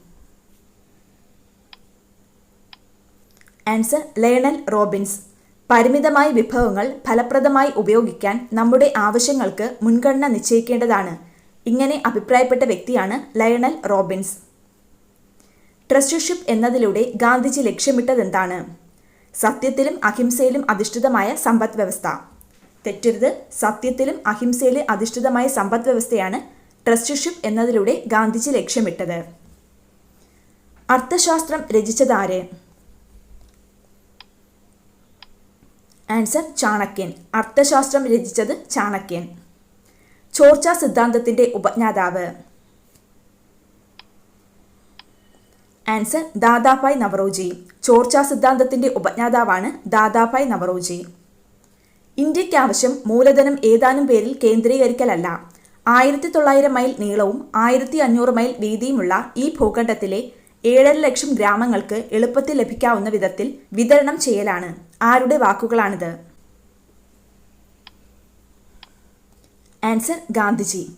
ഇന്ത്യക്ക് ആവശ്യം മൂലധനം ഏതാനും പേരിൽ കേന്ദ്രീകരിക്കലല്ല. 1900 മൈൽ നീളവും 1500 മൈൽ വീതിയുമുള്ള ഈ ഭൂഖണ്ഡത്തിലെ 7.5 ലക്ഷം ഗ്രാമങ്ങൾക്ക് എളുപ്പത്തിൽ ലഭിക്കാവുന്ന വിധത്തിൽ വിതരണം ചെയ്യലാണ്. ഈ വാക്കുകൾ ഗാന്ധിജിയുടേതാണ്. ഗാന്ധിജിയുടെ സാമ്പത്തിക ആശയങ്ങളാൽ സ്വാധീനിക്കപ്പെട്ട പ്രമുഖ സാമ്പത്തിക ശാസ്ത്രജ്ഞൻ? ആൻസർ ഓപ്ഷൻ ഡി ഇവരെല്ലാം.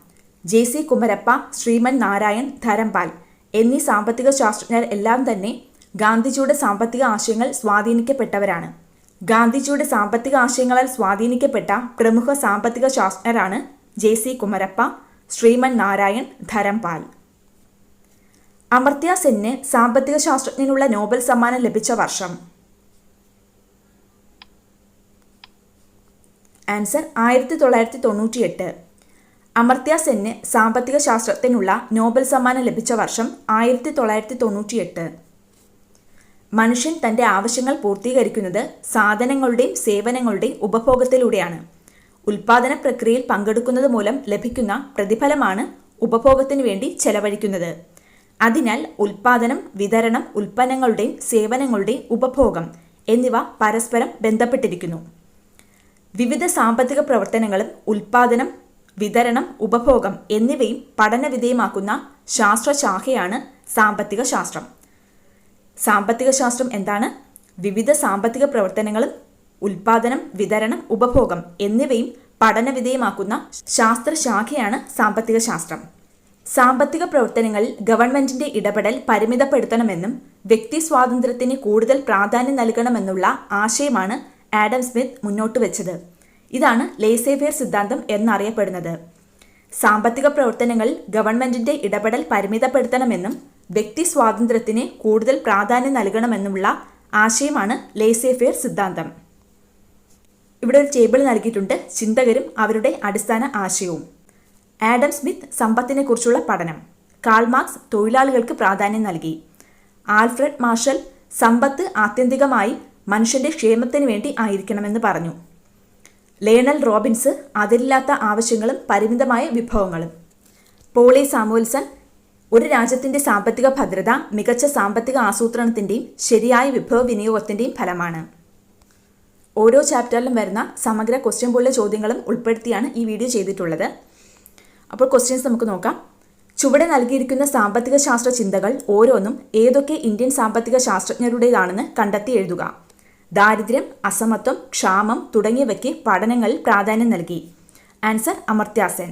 സ്വയം പര്യാപ്തവും സ്വാശ്രയവുമായ പ്രാദേശിക സമ്പദ് വ്യവസ്ഥയ്ക്ക് പ്രാധാന്യം നൽകി. ഗാന്ധിജിയാണ്. ബ്രിട്ടീഷ് ചൂഷണവും പടിഞ്ഞാറൻ നാഗരികതയും എങ്ങനെ ഇന്ത്യയെ തകർക്കുന്നുവെന്ന പഠനം നടത്തി. രമേശ് ചന്ദ്ര ദത്ത്. ഫലപ്രദമായ സാമ്പത്തിക പ്രവർത്തനം വരുമാന നഷ്ടം തടയുമെന്ന് കണ്ടെത്തിയത് ചാണക്യനാണ്. ഈ പോയിന്റ്സ് ഒന്നും മറക്കരുത്, നന്നായിട്ട് പഠിക്കുക. ദാരിദ്ര്യം, അസമത്വം, ക്ഷാമം തുടങ്ങിയവയ്ക്ക് പഠനങ്ങൾ പ്രാധാന്യം നൽകിയ ശാസ്ത്രജ്ഞനാണ് അമർത്യ സെൻ. സ്വയം പര്യാപ്തവും സ്വാശ്രയവുമായ പ്രാദേശിക സമ്പദ് വ്യവസ്ഥയ്ക്ക് പ്രാധാന്യം നൽകിയത് ഗാന്ധിജി. ബ്രിട്ടീഷ് ചൂഷണവും പടിഞ്ഞാറൻ നാഗരികതയും എങ്ങനെ ഇന്ത്യയെ തകർക്കുന്നുവെന്ന് പഠനം നടത്തിയത് രമേശ് ചന്ദ്ര ദത്ത്. ഫലപ്രദമായ സാമ്പത്തിക പ്രവർത്തനം വരുമാന നഷ്ടം തടയുമെന്ന് കണ്ടെത്തിയത് ചാണക്യൻ. ചുവടെ നൽകിയിരിക്കുന്നവയെ സാധനങ്ങൾ ഉൽപ്പാദിപ്പിക്കുന്ന സാമ്പത്തിക പ്രവർത്തനങ്ങളെന്നും സേവനങ്ങൾ ഉൽപ്പാദിപ്പിക്കുന്ന സാമ്പത്തിക പ്രവർത്തനങ്ങളെന്നും രണ്ടായി തിരിക്കുക. അപ്പോൾ ഇതിൽ സേവനങ്ങൾ ഉൽപ്പാദിപ്പിക്കുന്ന സാമ്പത്തിക പ്രവർത്തനങ്ങളാണ്. ഇതിൽ സേവനങ്ങളാണ് ട്രാഫിക് പോലീസിന്റെ സേവനം, ഡോക്ടറുടെ സേവനം. സാധനങ്ങൾ ഉൽപ്പാദിപ്പിക്കുന്ന സാമ്പത്തിക പ്രവർത്തനങ്ങൾ വരുന്നത് കൃഷി, ഫാക്ടറി തൊഴിലാളികൾ. ഇനിയൊരു ടേബിൾ നൽകിയിട്ടുണ്ട്, ടേബിൾ ഫില്ല് ചെയ്യാനാണ്. മനുഷ്യക്ഷേമം, സാമ്പത്തിക അസമത്വം, വികസനം എന്നിവയ്ക്ക് പ്രാധാന്യം നൽകിയ വ്യക്തിയാണ് അമർത്യ സെൻ. ഇനി ഗാന്ധിജിയുടെ സാമ്പത്തിക ശാസ്ത്ര ആശയം സത്യത്തിലും അഹിംസയിലും അധിഷ്ഠിതമായ സമ്പദ് വ്യവസ്ഥ, അതായത് ട്രസ്റ്റിഷിപ്പാണ് ഗാന്ധിജിയുടെ ആശയം. ഫലപ്രദമായ സാമ്പത്തിക പ്രവർത്തനങ്ങൾ വരുമാന നഷ്ടം കുറയും, ഇത് ചാണക്യന്റെ ആശയമാണ്.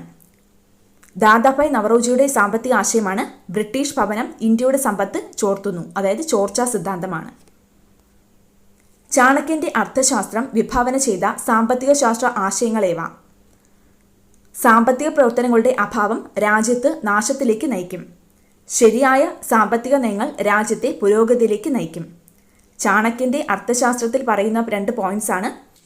സാമ്പത്തിക പ്രവർത്തനങ്ങളുടെ അഭാവം രാജ്യത്തെ നാശത്തിലേക്ക് നയിക്കും, അതുപോലെ തന്നെ ശരിയായ സാമ്പത്തിക നയങ്ങൾ രാജ്യത്തെ പുരോഗതിയിലേക്ക് നയിക്കുകയും ചെയ്യും. സമ്പത്തിന്റെ ചോർച്ചയ്ക്കുള്ള പ്രധാന കാരണങ്ങൾ ദാദാഭായ് നവറോജിയുടെ ചോർച്ചാ സിദ്ധാന്തത്തിൽ പറയുന്ന പോയിന്റ്സ് ആണിതെല്ലാം. ഇന്ത്യയിൽ ജോലി ചെയ്തിരുന്ന ബ്രിട്ടീഷ് ഉദ്യോഗസ്ഥർക്ക് ഉയർന്ന ശമ്പളം നൽകൽ. ഇന്ത്യയിലെ അസംസ്കൃത വസ്തുക്കൾ തുച്ഛമായി വില നൽകി ശേഖരിച്ച് അതുകൊണ്ടുണ്ടാക്കിയ ഉൽപ്പന്നങ്ങൾ കൂടിയ വിലയ്ക്ക് ഇന്ത്യൻ കമ്പോളത്തിൽ തന്നെ വിറ്റഴിക്കൽ. ബ്രിട്ടന്റെ സാമ്രാജ്യത്വ വികസനത്തിനു വേണ്ടി ഇന്ത്യൻ സമ്പത്ത് കൊള്ളയടിക്കൽ. ഇന്ത്യൻ തൊഴിലാളികളെ അടിമകളെപ്പോലെ പണിയെടുപ്പിക്കുകയും കാർഷിക വ്യാവസായിക ഉൽപ്പന്നങ്ങൾ ബ്രിട്ടനിലേക്ക് കയറ്റി അയക്കുകയും ചെയ്യൽ. ചോർച്ചാ സിദ്ധാന്തത്തിൽ പറയുന്ന പോയിന്റ്സ് ആണ്. അതായത് ഇന്ത്യയുടെ സമ്പത്ത് ബ്രിട്ടീഷുകാർ കൊള്ളയടിക്കുന്നു, അതിനെക്കുറിച്ചാണ് പറയുന്നത്. ഇന്ത്യയിൽ ജോലി ചെയ്തിരുന്ന ബ്രിട്ടീഷ് ഉദ്യോഗസ്ഥർക്ക് ഉയർന്ന ശമ്പളം നൽകൽ. ഇന്ത്യയിലെ അസംസ്കൃത വസ്തുക്കൾ തുച്ഛമായി വില നൽകി ശേഖരിച്ച് അതുകൊണ്ടുണ്ടാക്കിയ ഉൽപ്പന്നങ്ങൾ കൂടിയ വിലയ്ക്ക് ഇന്ത്യൻ കമ്പോളത്തിൽ തന്നെ വിറ്റഴിക്കൽ. ബ്രിട്ടന്റെ സാമ്രാജ്യത്വ വികസനത്തിന് വേണ്ടി ഇന്ത്യൻ സമ്പത്ത് കൊള്ളയടിക്കൽ. ഇന്ത്യൻ തൊഴിലാളികളെ അടിമകളെപ്പോലെ പണിയെടുപ്പിക്കുകയും കാർഷിക വ്യാവസായിക ഉൽപ്പന്നങ്ങൾ ബ്രിട്ടനിലേക്ക് കയറ്റി അയക്കുകയും ചെയ്യൽ. ഉൽപ്പാദനത്തിൽ നിന്നുള്ള വിതരണം, ഉപഭോഗം എന്നിവ പരസ്പരം ബന്ധപ്പെട്ടിരിക്കുന്നു. സമർത്ഥിക്കുക. ഉൽപ്പാദന ഘടകങ്ങൾക്ക് ഉൽപ്പാദന പ്രക്രിയയിലെ അവയുടെ പങ്കിനനുസരിച്ചാണ് പ്രതിഫലം വിതരണം ചെയ്യുന്നത്. ഉൽപ്പാദന പ്രക്രിയയിലെ പങ്കാളിത്തത്തിലൂടെ ലഭിക്കുന്ന പ്രതിഫലമാണ് ഉപയോഗത്തിന് ചെലവഴിക്കുന്നത്. ഉൽപ്പാദന ഘടകങ്ങൾക്ക് ഉൽപ്പാദന പ്രക്രിയയിലെ അവയുടെ പങ്കിനനുസരിച്ച് പ്രതിഫലം വിതരണം ചെയ്യുന്നു. ഉൽപ്പാദന പ്രക്രിയയിലെ പങ്കാളിത്തത്തിലൂടെ ലഭിക്കുന്ന ഈ പ്രതിഫലമാണ് ഉപഭോഗത്തിനു വേണ്ടി ചെലവഴിക്കുന്നത്. കാൾ മാർക്സിന്റെ സാമ്പത്തിക ശാസ്ത്ര ആശയങ്ങളെക്കുറിച്ച് ലഘുക്കുറിപ്പ് തയ്യാറാക്കുക. ഉൽപ്പാദന പ്രക്രിയയിൽ തൊഴിലാളികളുടെ പങ്കാളിത്തത്തിന് മാർക്സ് പ്രാധാന്യം നൽകി. തൊഴിലാളികളുടെ അധ്വാനത്തിന്റെ പ്രതിഫലമാണ് ഉൽപ്പന്നത്തിന്റെ വില. ഉൽപ്പന്നത്തിന്റെ വിലയിൽ സിംഹഭാഗവും മുതലാളി ലാഭമാക്കി മാറ്റുന്നു. ഇതിനെ മിച്ചമൂല്യം എന്ന് കാൾ മാർക്സ് വിശേഷിപ്പിച്ചു. ഉള്ളവനും ഇല്ലാത്തവനും തമ്മിൽ വ്യത്യാസമില്ലാത്ത സമൂഹം അദ്ദേഹം സ്വപ്നം കണ്ടു. മൂലധനം എന്ന കൃതി രചിച്ചു. ഈ പോയിന്റ്സ് എല്ലാം ചിലപ്പോൾ സ്റ്റേറ്റ്മെന്റ് രൂപത്തിൽ ചോദിക്കാം. നന്നായി പഠിക്കുക. മഹാത്മാഗാന്ധിയുടെ സാമ്പത്തിക ശാസ്ത്ര ആശയങ്ങൾ ഇന്ത്യൻ സമ്പദ് വ്യവസ്ഥയിൽ പുതിയ ചിന്തകൾ വഴിതെളിച്ചു. എന്തൊക്കെയാണത്? ഗ്രാമീണ സമ്പദ് വ്യവസ്ഥയ്ക്ക് പ്രാധാന്യം നൽകി. ധാർമ്മിക മൂല്യങ്ങൾക്ക് പ്രാധാന്യം നൽകി. ട്രസ്റ്റിഷിപ്പ് എന്ന ആശയം. സത്യത്തിലും അഹിംസയിലും അധിഷ്ഠിതമായ സമ്പദ് വ്യവസ്ഥ. കുടിൽ ചെറുകിട വ്യവസായങ്ങൾക്ക് പരിഗണന നൽകി. സമത്വത്തിൽ അടിയുറച്ച സമ്പദ് വ്യവസ്ഥ. സ്വയം പര്യാപ്തവും സ്വാശ്രയവുമായ പ്രാദേശിക സമ്പദ് വ്യവസ്ഥ. ഗാന്ധിജിയുടെ സാമ്പത്തിക ശാസ്ത്ര ആശയങ്ങളാണ് ഗ്രാമീണ സമ്പദ് വ്യവസ്ഥയ്ക്ക് പ്രാധാന്യം നൽകി, ധാർമ്മിക മൂല്യങ്ങൾക്ക് പ്രാധാന്യം നൽകി, ട്രസ്റ്റിഷിപ്പ് എന്ന ആശയം, സത്യത്തിലും അഹിംസയിലും അധിഷ്ഠിതമായ സമ്പദ് വ്യവസ്ഥ, കുടിൽ ചെറുകിട വ്യവസായങ്ങൾക്ക് പരിഗണന നൽകി, സമത്വത്തിൽ അടിയുറച്ച സമ്പദ് വ്യവസ്ഥ, സ്വയം പര്യാപ്തവും സ്വാശ്രയവുമായ പ്രാദേശിക സമ്പദ് വ്യവസ്ഥ. ട്രസ്റ്റിഷിപ്പ്.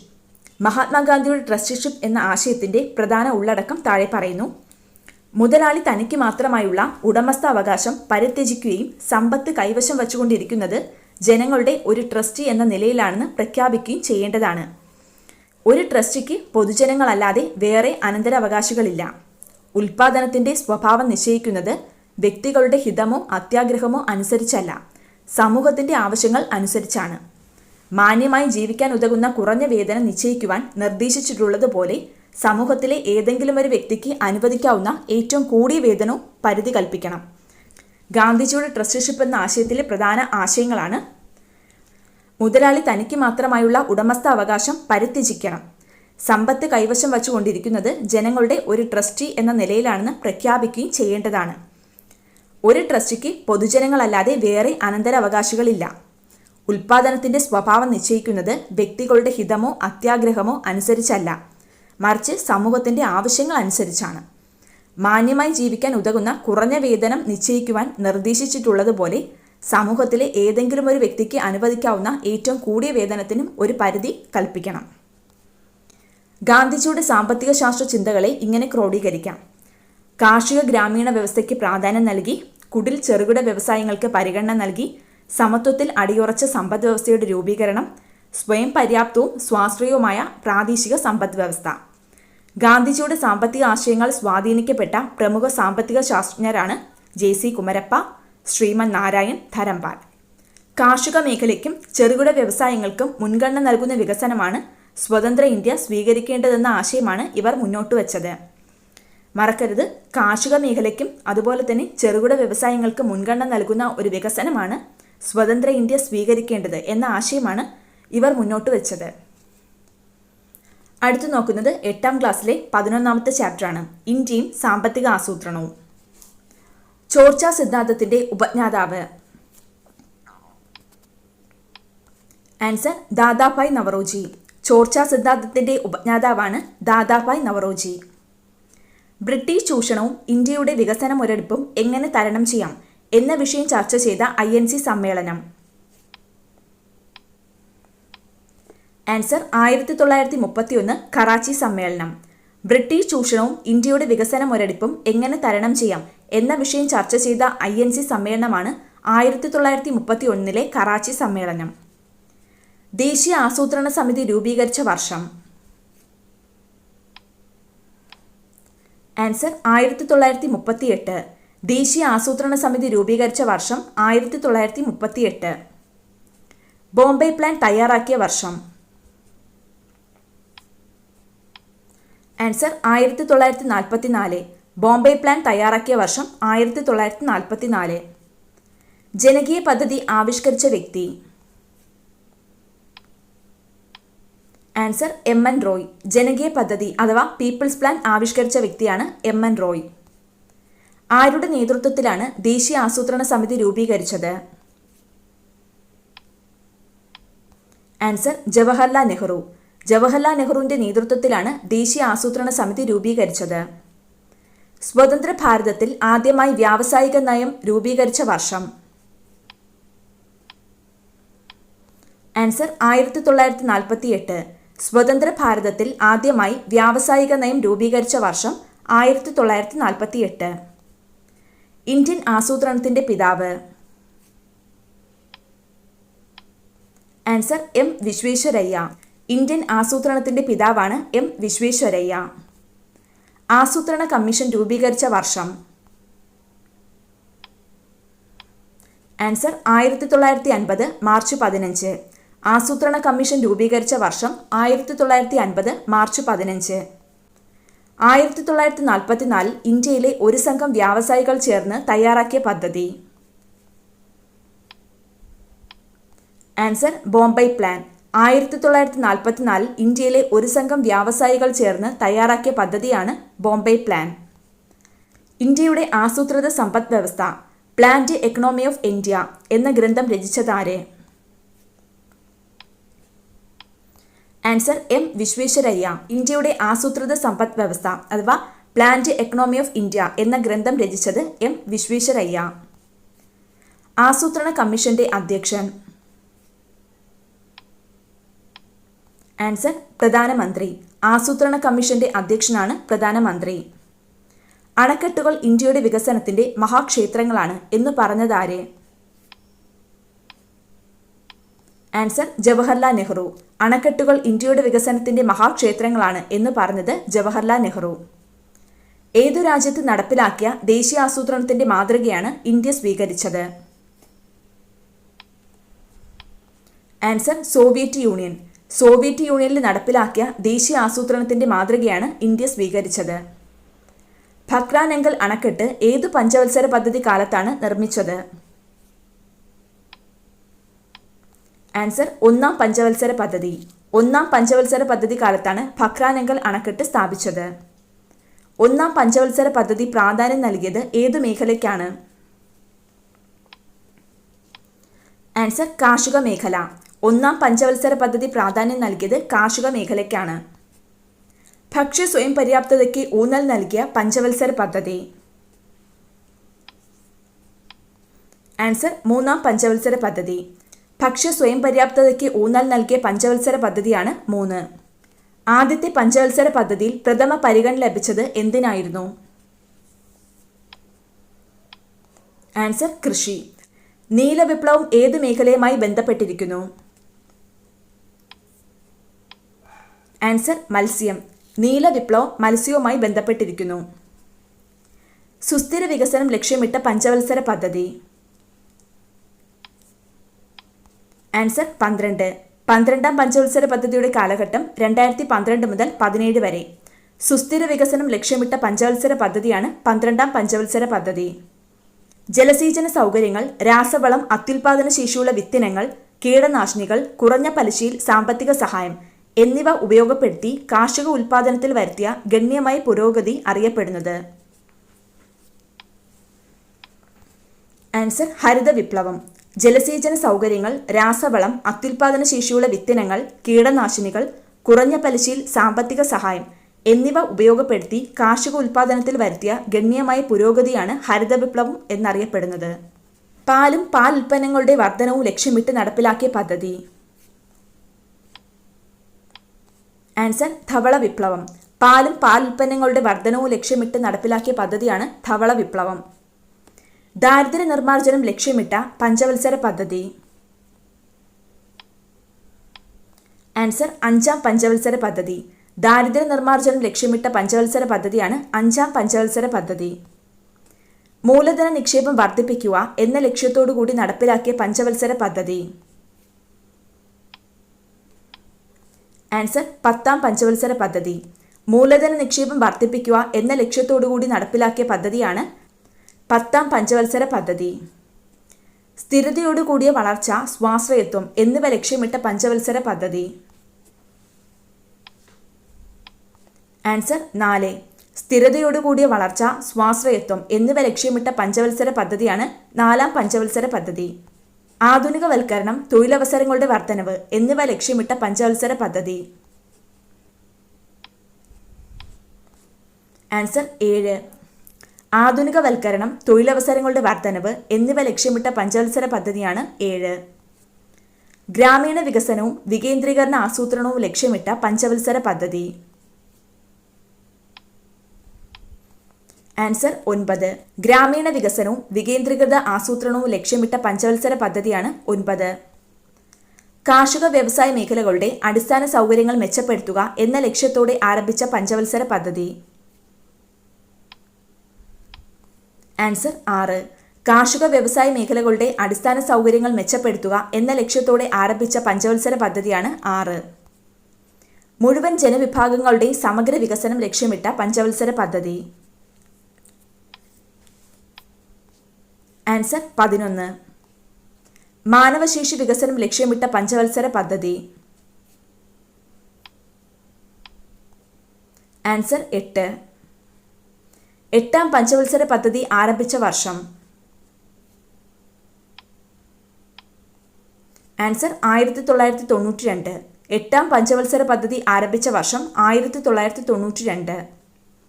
പഞ്ചായത്തി രാജിന് ഭരണഘടന സാധുത നൽകിയ ഭേദഗതി. ആൻസർ 73. പഞ്ചായത്തി രാജിന് ഭരണഘടന സാധുത നൽകിയ ഭേദഗതിയാണ് 73. 73-74 ഭരണഘടനാ ഭേദഗതി നിയമങ്ങൾ പാർലമെന്റ് പാസാക്കിയ വർഷം. ആൻസർ 1992. 73-74 ഭരണഘടനാ ഭേദഗതി നിയമങ്ങൾ പാർലമെന്റ് പാസാക്കിയ വർഷം 1992. ഇന്ത്യയിൽ പഞ്ചായത്ത് രാജ്, നഗരപാലിക എന്നിവ നിലവിൽ വന്ന വർഷം. ആൻസർ 1993. ഇന്ത്യയിൽ പഞ്ചായത്ത് രാജ്, നഗരപാലിക എന്നിവ നിലവിൽ വന്ന വർഷം 1993. ഇന്ത്യൻ ഭരണഘടനയിൽ നഗരപാലിക നിയമം കൂട്ടിച്ചേർത്ത ഭേദഗതി. ആൻസർ 74. ഇന്ത്യൻ ഭരണഘടനയിൽ നഗരപാലിക നിയമം കൂട്ടിച്ചേർത്ത ഭേദഗതിയാണ് 74. 1950 രൂപീകൃതമായ ആസൂത്രണ കമ്മീഷൻ മുന്നോട്ടുവെച്ച സാമ്പത്തിക ആസൂത്രണത്തിന്റെ ലക്ഷ്യങ്ങൾ ഉൾപ്പെടാത്തത്. ആൻസർ സുസ്ഥിര വികസനം. 1950 രൂപീകൃതമായ ആസൂത്രണ കമ്മീഷൻ മുന്നോട്ടുവെച്ച സാമ്പത്തിക ആസൂത്രണത്തിന്റെ ലക്ഷ്യങ്ങൾ ഉൾപ്പെടാത്തത് സുസ്ഥിര വികസനം. ഇതിൽ ഉൾപ്പെടുന്നത് തുല്യത, വളർച്ച, സ്വാശ്രയത്വം. പ്രാദേശിക വികസന ആവശ്യങ്ങൾ വാർഡുതല ഗ്രാമസഭകളിൽ ചർച്ച ചെയ്യുകയും ആവശ്യങ്ങൾ ക്രോഡീകരിച്ച് പദ്ധതികളായി സമർപ്പിക്കുകയും ചെയ്യുന്ന ത്രിതല പഞ്ചായത്ത് വിഭാഗം. ആൻസർ ഗ്രാമപഞ്ചായത്ത്. പ്രാദേശിക വികസന ആവശ്യങ്ങൾ വാർഡുതല ഗ്രാമസഭകളിൽ ചർച്ച ചെയ്യുകയും ആവശ്യങ്ങൾ ക്രോഡീകരിച്ച് പദ്ധതികളായി സമർപ്പിക്കുകയും ചെയ്യുന്ന ത്രിതല പഞ്ചായത്ത് വിഭാഗമാണ് ഗ്രാമപഞ്ചായത്ത്. സുസ്ഥിര വികസനം ലക്ഷ്യമിട്ട 12ാം പഞ്ചവത്സര പദ്ധതിയുടെ കാലയളവ്.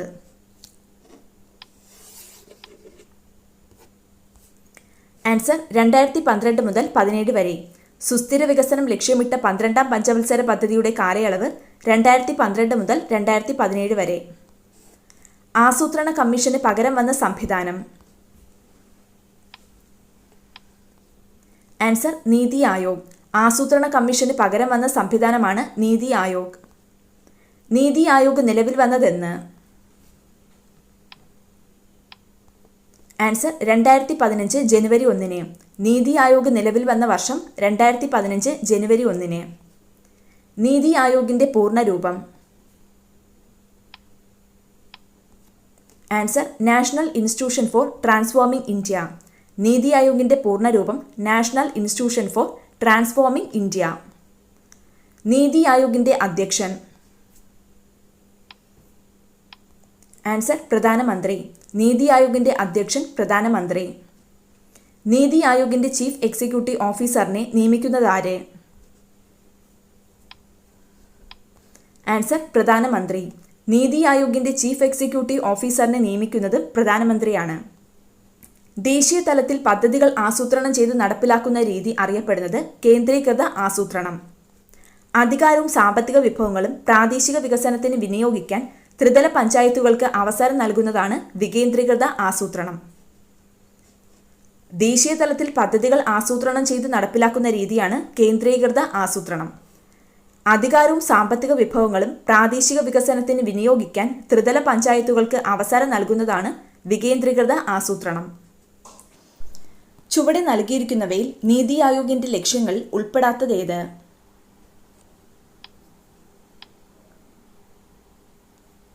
Answer option D. അധികാരവും സാമ്പത്തിക വിഭവങ്ങളും പ്രാദേശിക വികസനത്തിന് വിനിയോഗിക്കുന്നതിന് പഞ്ചായത്തുകളെ പ്രാപ്തരാക്കുക. നീതി ആയോഗിന്റെ ലക്ഷ്യങ്ങളാണ് കാർഷിക മേഖലയിൽ മിശ്ര കാർഷിക ഉൽപ്പാദനം, വ്യവസായ സേവന മേഖലകളിൽ സർക്കാർ പങ്കാളിത്തം കുറയ്ക്കുക, പ്രവാസി ഇന്ത്യക്കാരുടെ വളർച്ചയ്ക്ക് ഉപയുക്തമാക്കുക. ഇന്ത്യൻ സാമ്പത്തിക ആസൂത്രണത്തിന്റെ ലക്ഷ്യങ്ങൾ. ആസൂത്രണത്തിന്റെ ലക്ഷ്യങ്ങൾ തുല്യത, വളർച്ച, ആധുനികവൽക്കരണം, സ്വാശ്രയത്വം. ആസൂത്രണത്തിന്റെ ലക്ഷ്യങ്ങൾ തുല്യത, വളർച്ച, ആധുനികവൽക്കരണം, സ്വാശ്രയത്വം. ഒന്നാം പഞ്ചവത്സര പദ്ധതിയുടെ കാലയളവ് 1951 മുതൽ 56 വരെ. ലക്ഷ്യം കാർഷിക മേഖലയുടെ സമഗ്ര വികസനം. രണ്ടാം പഞ്ചവത്സര പദ്ധതിയുടെ കാലയളവ് 1956 മുതൽ 1961 വരെ. ലക്ഷ്യം വ്യാവസായിക വികസനം. മൂന്നാം പഞ്ചവത്സര പദ്ധതിയുടെ കാലയളവ് 61 മുതൽ 66 വരെ. ലക്ഷ്യം ഭക്ഷ്യ സ്വയം പര്യാപ്തത, സമ്പദ്ഘടനയുടെ സ്വയം പര്യാപ്തത. നാലാം പഞ്ചവത്സര പദ്ധതിയുടെ കാലയളവ് 1969 മുതൽ 74 വരെ. സ്ഥിരതയോടുകൂടിയ വളർച്ച, സ്വാശ്രയത്വം. അഞ്ചാം പഞ്ചവത്സര പദ്ധതിയുടെ കാലയളവ് 74 മുതൽ 79 വരെ. ലക്ഷ്യം ദാരിദ്ര്യ നിർമ്മാർജ്ജനം. ആറാം പഞ്ചവത്സര പദ്ധതിയുടെ കാലയളവ് 1980 മുതൽ 85 വരെ. ലക്ഷ്യം കാർഷിക വ്യാവസായിക മേഖലകളുടെ അടിസ്ഥാന സൗകര്യങ്ങൾ മെച്ചപ്പെടുത്തുക. ഏഴാം പഞ്ചവത്സര പദ്ധതിയുടെ കാലയളവ് 85 മുതൽ 90 വരെ. ലക്ഷ്യം ആധുനികവൽക്കരണം, തൊഴിലവസരങ്ങളുടെ വർധനവ്.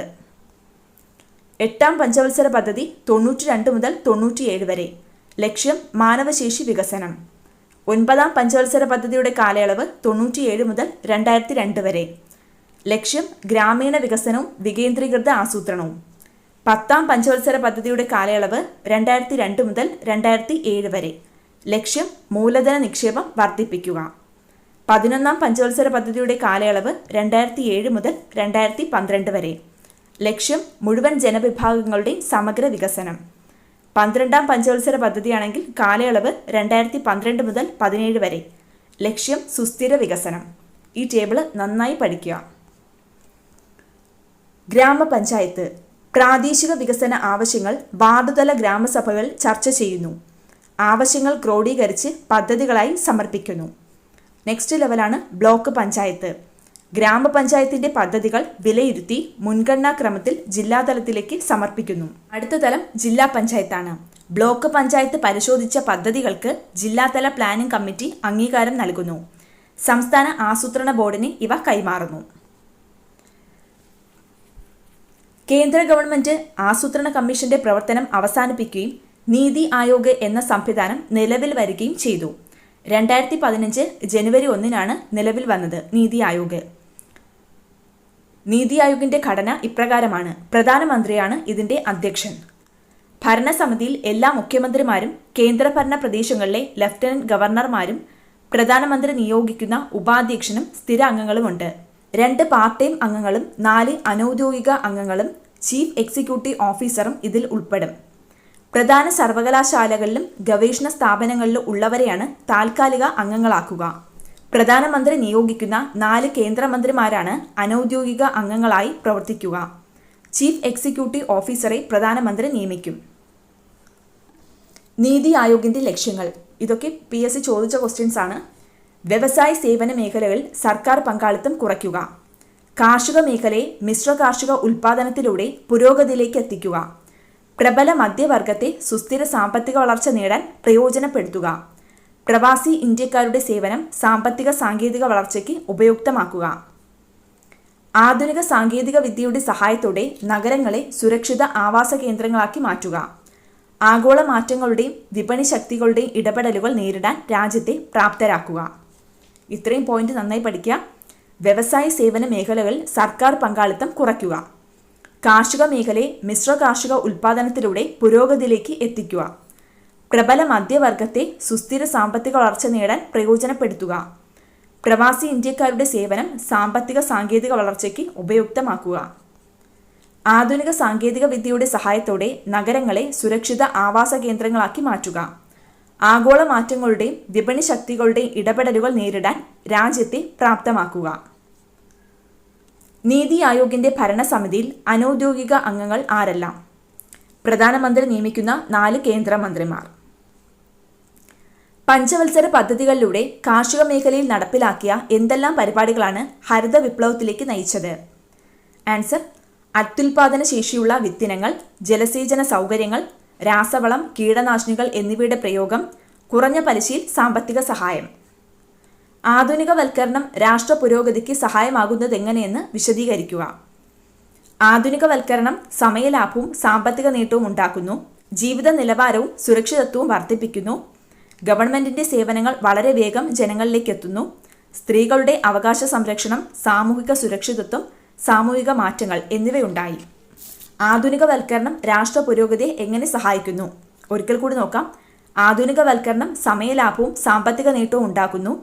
ജീവിത നിലവാരവും സുരക്ഷിതത്വവും വർദ്ധിപ്പിക്കുന്നു. ഗവൺമെന്റിന്റെ സേവനങ്ങൾ വളരെ വേഗം ജനങ്ങളിലേക്ക് എത്തിക്കുന്നു. സ്ത്രീകളുടെ അവകാശ സംരക്ഷണം, സാമൂഹിക സുരക്ഷിതത്വം, സാമൂഹിക മാറ്റങ്ങൾ എന്നിവയുണ്ടായി.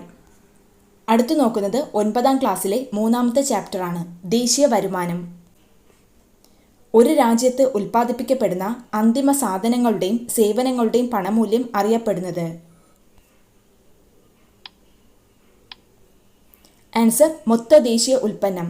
ഒരു രാജ്യത്ത് ഉൽപ്പാദിപ്പിക്കപ്പെടുന്ന അന്തിമ സാധനങ്ങളുടെയും സേവനങ്ങളുടെയും പണമൂല്യം അറിയപ്പെടുന്നത് മൊത്ത ദേശീയ ഉൽപ്പന്നം.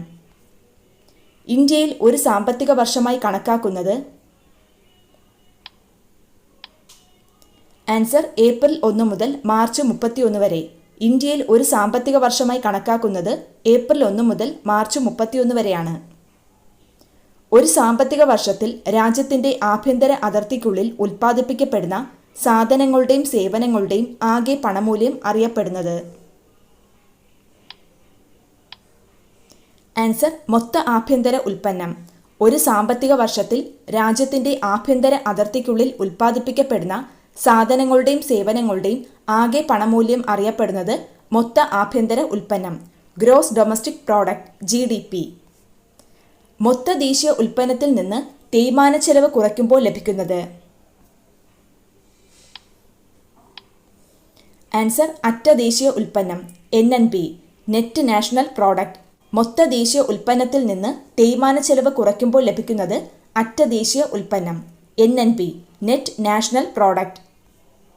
ദേശീയ വരുമാനത്തെ രാജ്യത്തെ മൊത്തം ജനസംഖ്യ കൊണ്ട് ഹരിക്കുമ്പോൾ ലഭിക്കുന്നത്?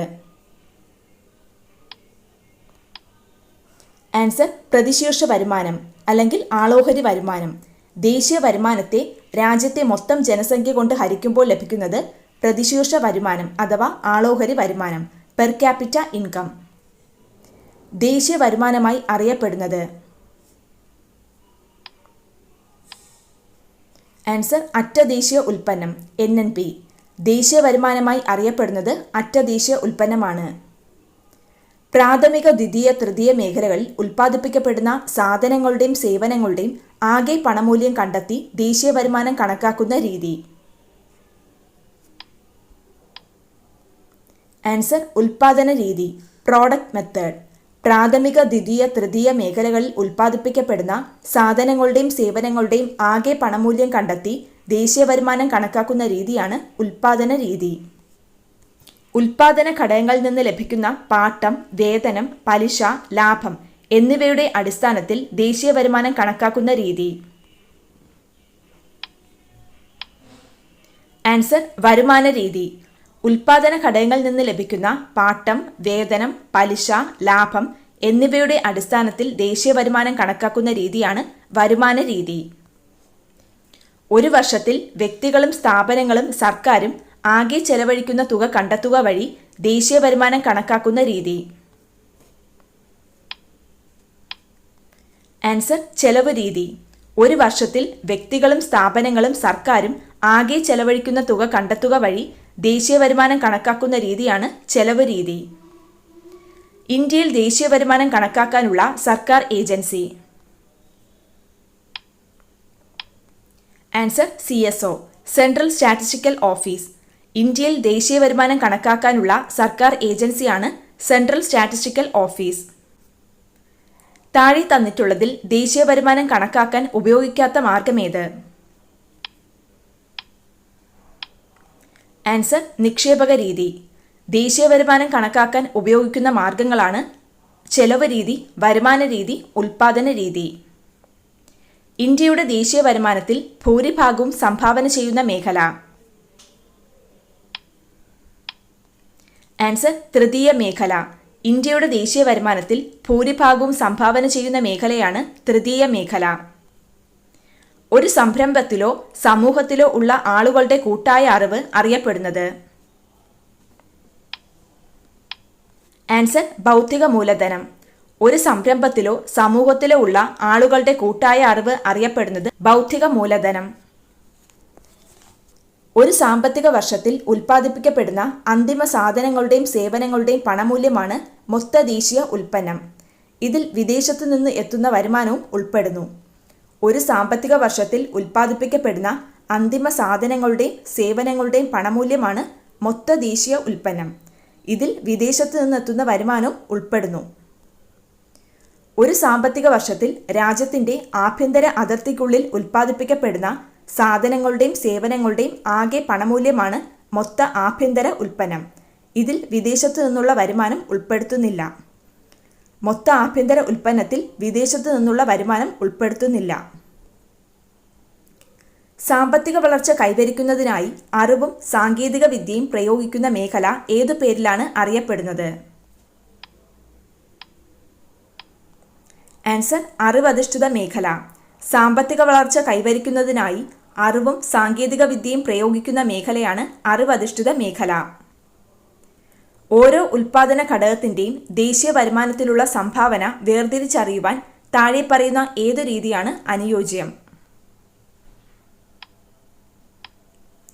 ആൻസർ വരുമാന രീതി.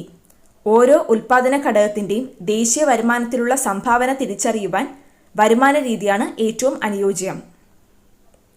ഒരു രാജ്യത്ത് ഒരു വർഷം ഉൽപ്പാദിപ്പിക്കുന്ന സാധനങ്ങളുടെയും സേവനങ്ങളുടെയും മൂല്യം പണത്തിൽ കണക്കാക്കുമ്പോൾ ലഭിക്കുന്നത്? ആൻസർ ദേശീയ വരുമാനം. ഒരു രാജ്യത്ത് ഒരു വർഷം ഉൽപ്പാദിപ്പിക്കുന്ന സാധനങ്ങളുടെയും സേവനങ്ങളുടെയും മൂല്യം പണത്തിൽ കണക്കാക്കുമ്പോൾ ലഭിക്കുന്നതാണ് ദേശീയ വരുമാനം. മൊത്ത ആഭ്യന്തര ഉൽപ്പന്നം, ഗ്രോസ് ഡൊമസ്റ്റിക് പ്രോഡക്റ്റ്, GDP. മേഖലകൾ തിരിച്ചുള്ള സാമ്പത്തിക വിശകലനത്തിന് ദേശീയ വരുമാനത്തിൻ്റെ ഏറ്റവും ഉചിതമായ ആശയമാണ് മൊത്ത ആഭ്യന്തര ഉൽപ്പന്നം. ഒരു സാമ്പത്തിക വർഷത്തിൽ രാജ്യത്തിൻ്റെ ആഭ്യന്തര അതിർത്തിക്കുള്ളിൽ ഉൽപ്പാദിപ്പിക്കപ്പെടുന്ന സാധനങ്ങളുടെയും സേവനങ്ങളുടെയും ആകെ പണമൂല്യമാണ് മൊത്ത ആഭ്യന്തര ഉൽപ്പന്നം. വിദേശത്ത് ജോലി ചെയ്യുന്ന വ്യക്തികളുടെ വരുമാനം, വിദേശ രാജ്യങ്ങളിൽ പ്രവർത്തിക്കുന്ന സ്ഥാപനങ്ങളുടെയും സംരംഭങ്ങളുടെയും ലാഭം തുടങ്ങിയവ ഇതിൽ ഉൾപ്പെടുത്തുന്നില്ല. അതിനൊരു എക്സാമ്പിൾ നോക്കാം. ഒരു ഇന്ത്യൻ സ്ഥാപനം അമേരിക്കയിൽ പ്രവർത്തിക്കുന്നു എന്നിരിക്കട്ടെ. സ്ഥാപനത്തിൻ്റെ ലാഭം അമേരിക്ക GDPയിൽ ഉൾപ്പെടുത്തുമ്പോൾ ഇന്ത്യ GNPയിലാണ് ഉൾപ്പെടുത്തുന്നത്. അതായത് ഇന്ത്യയിൽ മൊത്ത ആഭ്യന്തര ഉൽപ്പന്നം കണക്കാക്കുമ്പോൾ ഇത്തരം വരുമാനം ഉൾപ്പെടുത്തുന്നില്ല. മൊത്ത ദേശീയ ഉൽപ്പന്നം അതായത് GNP, മൊത്ത ആഭ്യന്തര ഉൽപ്പന്നം GDP എന്നിവ എങ്ങനെ വ്യത്യാസപ്പെട്ടിരിക്കുന്നു? ഒരു സാമ്പത്തിക വർഷത്തിൽ ഉൽപ്പാദിപ്പിക്കപ്പെടുന്ന അന്തിമ സാധനങ്ങളുടെയും സേവനങ്ങളുടെയും പണമൂല്യമാണ് മൊത്ത ദേശീയ ഉൽപ്പന്നം GNP. ഇതിൽ വിദേശത്തു നിന്നെത്തുന്ന വരുമാനം ഉൾപ്പെടുന്നു. ഒരു സാമ്പത്തിക വർഷത്തിൽ രാജ്യത്തിൻ്റെ ആഭ്യന്തര അതിർത്തിക്കുള്ളിൽ ഉൽപ്പാദിപ്പിക്കപ്പെടുന്ന സാധന സേവനങ്ങളുടെ ആകെ പണമൂല്യമാണ് മൊത്ത ആഭ്യന്തര ഉൽപ്പന്നം. ഇതിൽ വിദേശത്തു നിന്നുള്ള വരുമാനം ഉൾപ്പെടുത്തുന്നില്ല.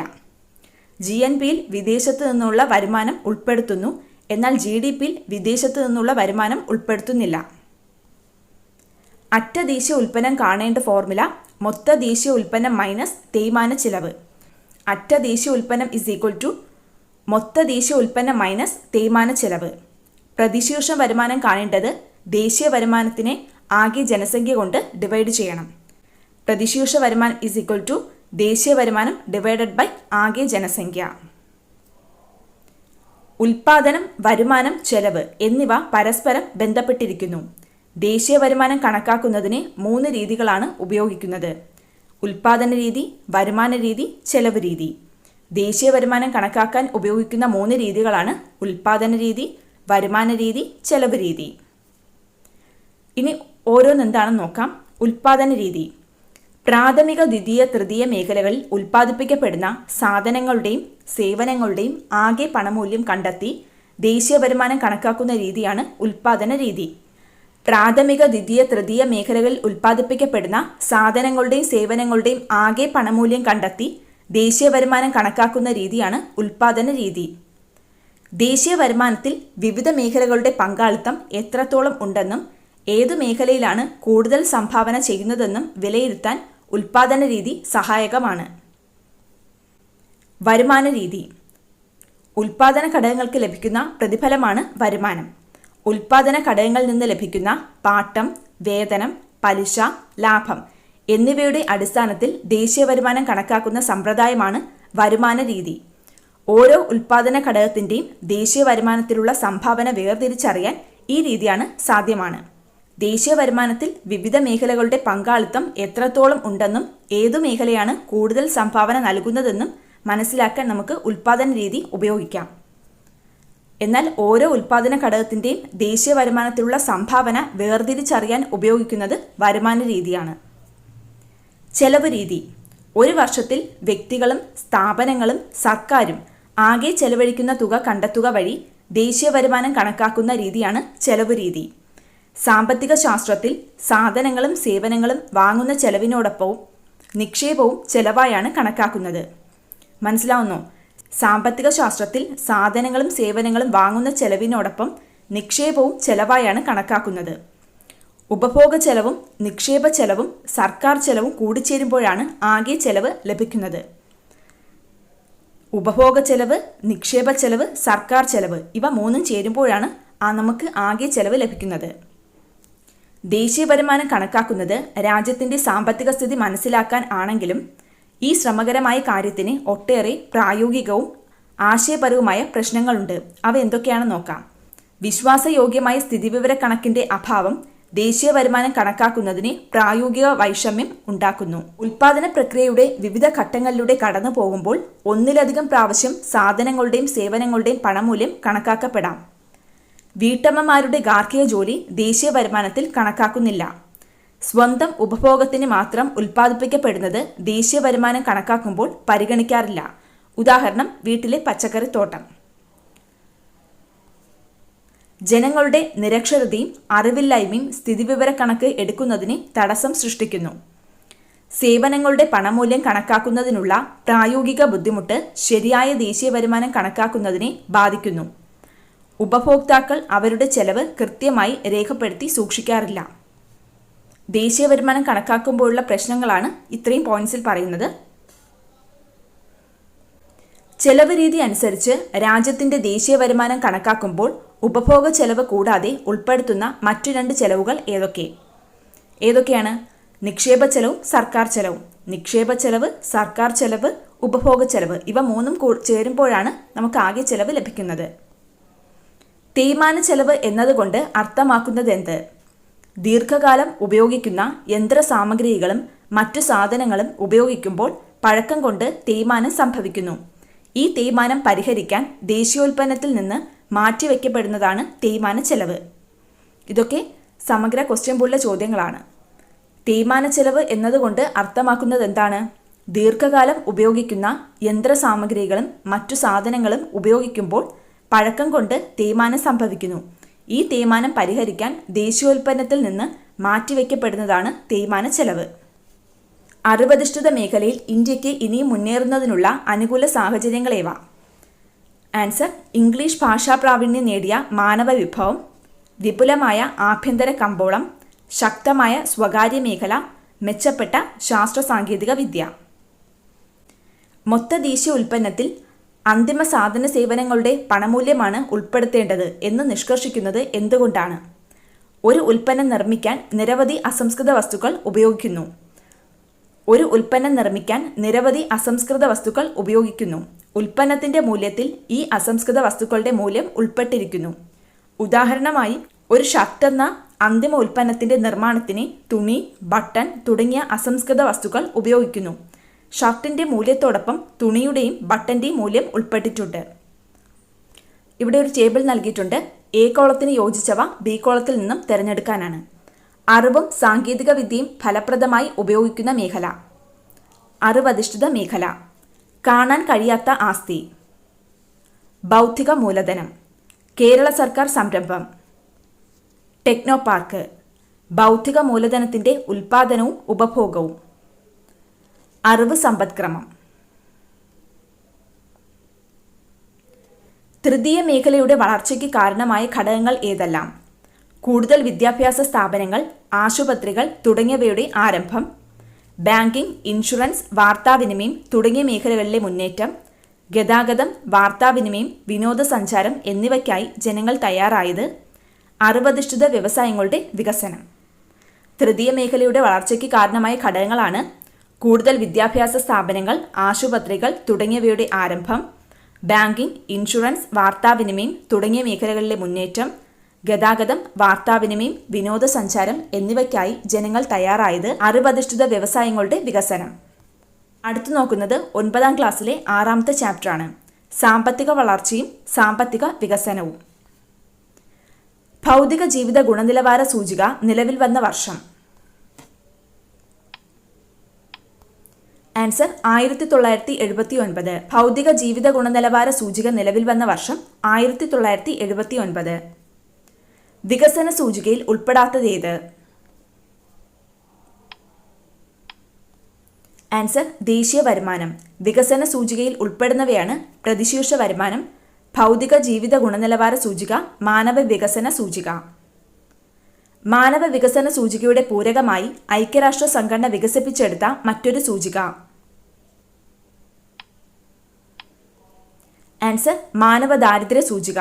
മാനവ വികസന സൂചികയുടെ പൂരകമായി ഐക്യരാഷ്ട്ര സംഘടന വികസിപ്പിച്ചെടുത്ത മറ്റൊരു സൂചികയാണ് മാനവ ദാരിദ്ര്യ സൂചിക. മാനവ ദാരിദ്ര്യ സൂചികയുടെ റിപ്പോർട്ട് ആദ്യമായി പ്രസിദ്ധീകരിച്ച വർഷം. ആൻസർ 1997. മാനവ ദാരിദ്ര്യ സൂചികയുടെ റിപ്പോർട്ട് ആദ്യമായി പ്രസിദ്ധീകരിച്ച വർഷം 1997. മാനവ സന്തോഷ സൂചിക വികസിപ്പിച്ച രാജ്യം. ആൻസർ ഭൂട്ടാൻ. മാനവ സന്തോഷ സൂചിക വികസിപ്പിച്ച രാജ്യം ഭൂട്ടാൻ.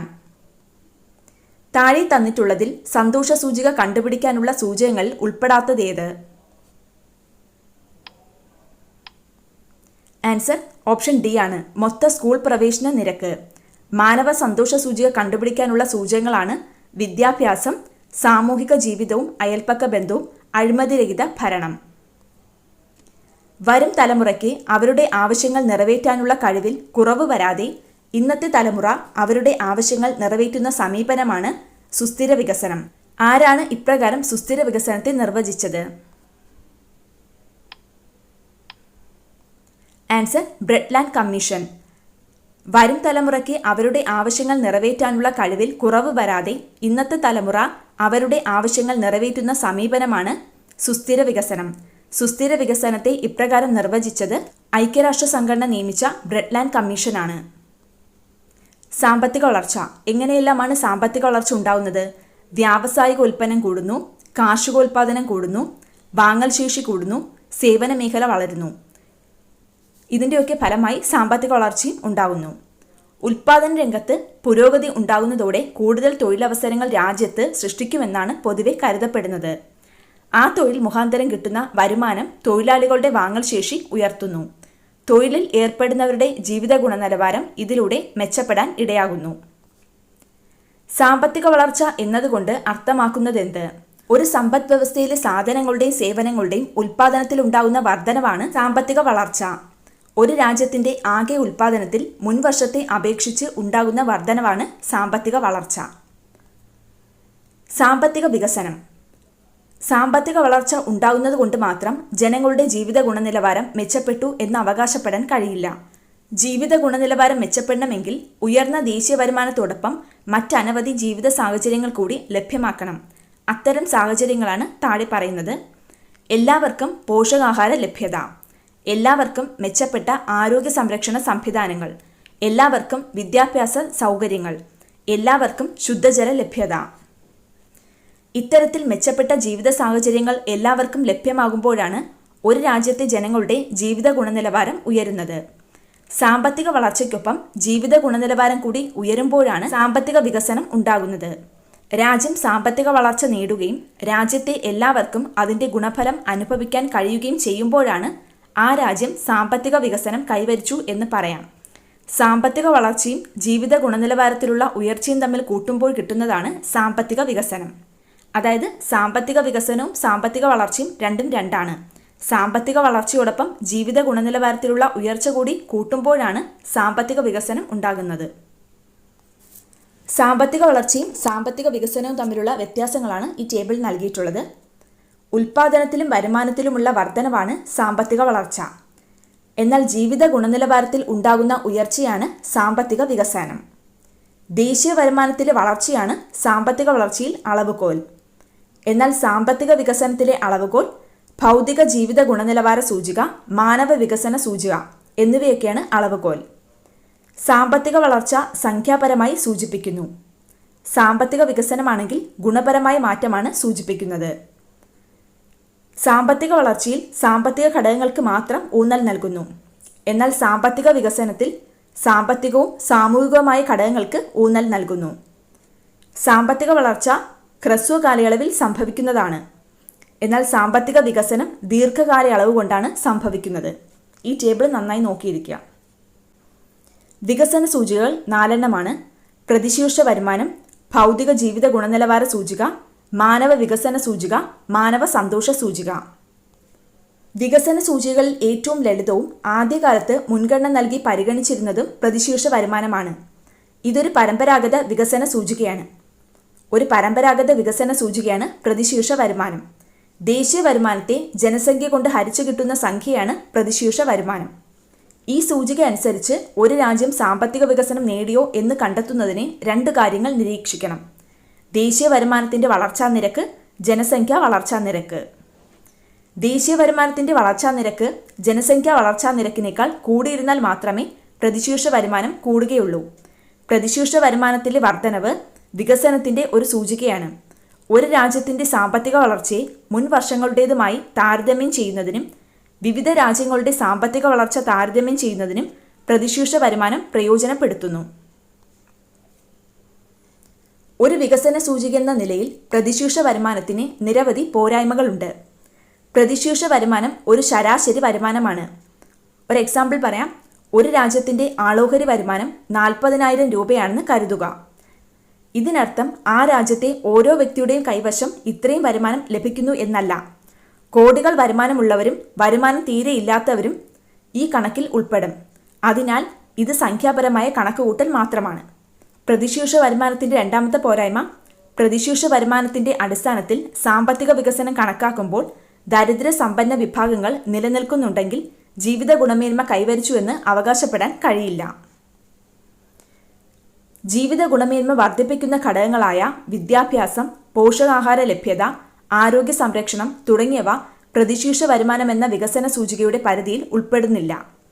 സമ്പത്തിൻ്റെ വളർച്ചയ്ക്കപ്പുറം അതിൻ്റെ തുല്യമായ വിതരണവും അതുവഴി ഉണ്ടാകുന്ന സാമൂഹിക ക്ഷേമവും ഈ വികസന സൂചിക പരിഗണിക്കുന്നില്ല. അപ്പോൾ പ്രതിശീർഷ വരുമാനത്തിൻ്റെ പോരായ്മകൾ പറയുന്നത് 4 പോയിന്റ്സ് ആണ്. ഒന്ന് നോക്കിയിരിക്കാം. ഭൗതിക ജീവിത ഗുണനിലവാര സൂചിക. ഒരു വികസന സൂചിക എന്ന നിലയിൽ പ്രതിശീർഷ വരുമാനത്തേക്കാൾ കുറച്ചുകൂടി ശാസ്ത്രീയമായ ഒരു സൂചികയുടെ അനിവാര്യത ഉയർന്നു വന്നു. തൽഫലമായി 1979 ഭൗതിക ജീവിത ഗുണനിലവാര സൂചിക പ്രയോഗത്തിൽ വന്നു. പ്രതിശീർഷ വരുമാനം എന്ന ഒറ്റ മാനദണ്ഡത്തിന് പകരം ഭൗതിക ജീവിത ഗുണനിലവാര സൂചിക മറ്റു 3 ഘടകങ്ങളെ അടിസ്ഥാനമായി പരിഗണിച്ചു. ഏതൊക്കെയാണ് ആ ഘടകങ്ങൾ? പ്രതീക്ഷിത ആയുർദൈർഘ്യം, ശിശുമരണ നിരക്ക്, അടിസ്ഥാന സാക്ഷരത. ഭൗതിക ജീവിത ഗുണനിലവാര സൂചികയുടെ 3 അടിസ്ഥാന ഘടകങ്ങളാണ് പ്രതീക്ഷിത ആയുർദൈർഘ്യം, ശിശുമരണ നിരക്ക്, അടിസ്ഥാന സാക്ഷരത. ഭൗതിക ജീവിത ഗുണനിലവാര സൂചിക സാമ്പത്തിക വികസനത്തെ വ്യത്യസ്തമായൊരു കാഴ്ചപ്പാടിലാണ് നോക്കിക്കാണുന്നത്. ഉദാഹരണത്തിന്, ചികിത്സാ സൗകര്യം വർദ്ധിക്കുമ്പോൾ ജീവിത ഗുണനിലവാരവും സാമ്പത്തിക വികസനവും ഉണ്ടാകുന്നു. പുതിയ വിദ്യാഭ്യാസ സൗകര്യങ്ങൾ വരുമ്പോൾ വിദ്യാഭ്യാസ നിലവാരവും ജീവിത ഗുണനിലവാരവും മെച്ചപ്പെടുന്നു. പ്രതിശീർഷ വരുമാനത്തേക്കാൾ മികച്ച വികസന സൂചികയാണ് ഭൗതിക ജീവിത ഗുണനിലവാര സൂചികയെങ്കിലും പ്രതിശീർഷ വരുമാനത്തെ അവഗണിക്കുന്നു എന്നത് അതിൻ്റെ ഒരു പ്രധാന പരിമിതിയാണ്. അടുത്ത സൂചികയാണ് മാനവ വികസന സൂചിക. മാനവ വികസനം മാനദണ്ഡമാക്കിയുള്ള സാമ്പത്തിക വികസനമാണിത്. മാനവ വിഭവശേഷി മെച്ചപ്പെടുത്തുന്നതിന് ജനങ്ങൾക്ക് ലഭിക്കുന്ന അവസരങ്ങൾ വിപുലപ്പെടുത്തുന്ന പ്രക്രിയയാണ് മാനവ വികസനം. ഐക്യരാഷ്ട്ര വികസന സമിതി മാനവ വികസനത്തെക്കുറിച്ച് പറഞ്ഞ ആശയമാണിത്. മാനവ വികസനം സാധ്യമാക്കുന്ന ഘടകങ്ങളാണ് മെച്ചപ്പെട്ട വിദ്യാഭ്യാസ സൗകര്യങ്ങൾ, മികച്ച ആരോഗ്യ സംരക്ഷണ സംവിധാനം, കൂടുതൽ പരിശീലനം. മാനവ വികസനം സാധ്യമാക്കാനുള്ള ഘടകങ്ങളാണ് മെച്ചപ്പെട്ട വിദ്യാഭ്യാസ സൗകര്യങ്ങൾ, മികച്ച ആരോഗ്യ സംരക്ഷണ സംവിധാനം, കൂടുതൽ പരിശീലനം. ഇത്തരത്തിൽ മാനവ വികസനം ഉണ്ടായാൽ അത് സാമ്പത്തിക വികസനത്തെ എങ്ങനെ സഹായിക്കുമെന്നാണ് ഇവിടെ നൽകിയിട്ടുള്ളത്. ഒരു എക്സാമ്പിൾ നോക്കാം. മികച്ച വിദ്യാഭ്യാസ സൗകര്യങ്ങൾ ഉണ്ടാകുമ്പോൾ അതുവഴി കൂടുതൽ പേർക്ക് വിദ്യാഭ്യാസം ലഭിക്കുന്നു. മികച്ച വിദ്യാഭ്യാസം ലഭിച്ചവർക്ക് നല്ല ജോലി സാധ്യത ഉണ്ടാകുന്നു. ജോലി ലഭിക്കുമ്പോൾ വരുമാനവും അതുവഴി വാങ്ങൽ ശേഷിയും വർദ്ധിക്കുന്നു. ഇങ്ങനെ മികച്ച ജീവിത സാഹചര്യങ്ങൾ നേടിയെടുക്കാൻ കഴിയുന്നു. മാനവ വികസന സൂചിക തയ്യാറാക്കുന്നത് 3 പ്രധാന ഘടകങ്ങളെ അടിസ്ഥാനമാക്കിയാണ്: പ്രതിശീർഷ വരുമാനം, സാക്ഷരതയും മൊത്ത സ്കൂൾ പ്രവേശന നിരക്കും, ആയുർദൈർഘ്യം. മാനവ വികസന സൂചിക തയ്യാറാക്കുന്നത് 3 ഘടകങ്ങളെ അടിസ്ഥാനമാക്കിയാണ്: പ്രതിശീർഷ വരുമാനം, സാക്ഷരതയും മൊത്ത സ്കൂൾ പ്രവേശന നിരക്കും, ആയുർദൈർഘ്യം. മാനവ വികസന സൂചികയുടെ മൂല്യം 0-നും 1-നും ഇടയിലാണ്. മാനവ വികസന സൂചികയുടെ മൂല്യം 0-നും 1-നും ഇടയിലാണ്. 0 ഒട്ടും വികസനമില്ലായ്മയെ സൂചിപ്പിക്കുന്നു. എന്നാൽ 1 ഏറ്റവും ഉയർന്ന വികസനത്തെയാണ് സൂചിപ്പിക്കുന്നത്. സൂചികയുടെ മൂല്യത്തിന്റെ അടിസ്ഥാനത്തിൽ ലോകരാഷ്ട്രങ്ങളെ 4 വിഭാഗങ്ങളായി തിരിച്ചിട്ടുണ്ട്. 0.8 മുതൽ 1 വരെ വളരെ ഉയർന്ന മാനവ വികസനമാണ്. 0.7 മുതൽ 0.799 വരെ ഉയർന്ന മാനവ വികസനം. 0.550 മുതൽ 0.699 വരെ ഇടത്തരം മാനവ വികസനം. 0.550 താഴെയാണെങ്കിൽ താഴ്ന്ന മാനവ വികസനം. ഐക്യരാഷ്ട്ര വികസന പരിപാടിയാണ് ഇങ്ങനെ ലോകരാഷ്ട്രങ്ങളെ തരംതിരിച്ച് പട്ടിക തയ്യാറാക്കി പ്രസിദ്ധീകരിക്കുന്നത്.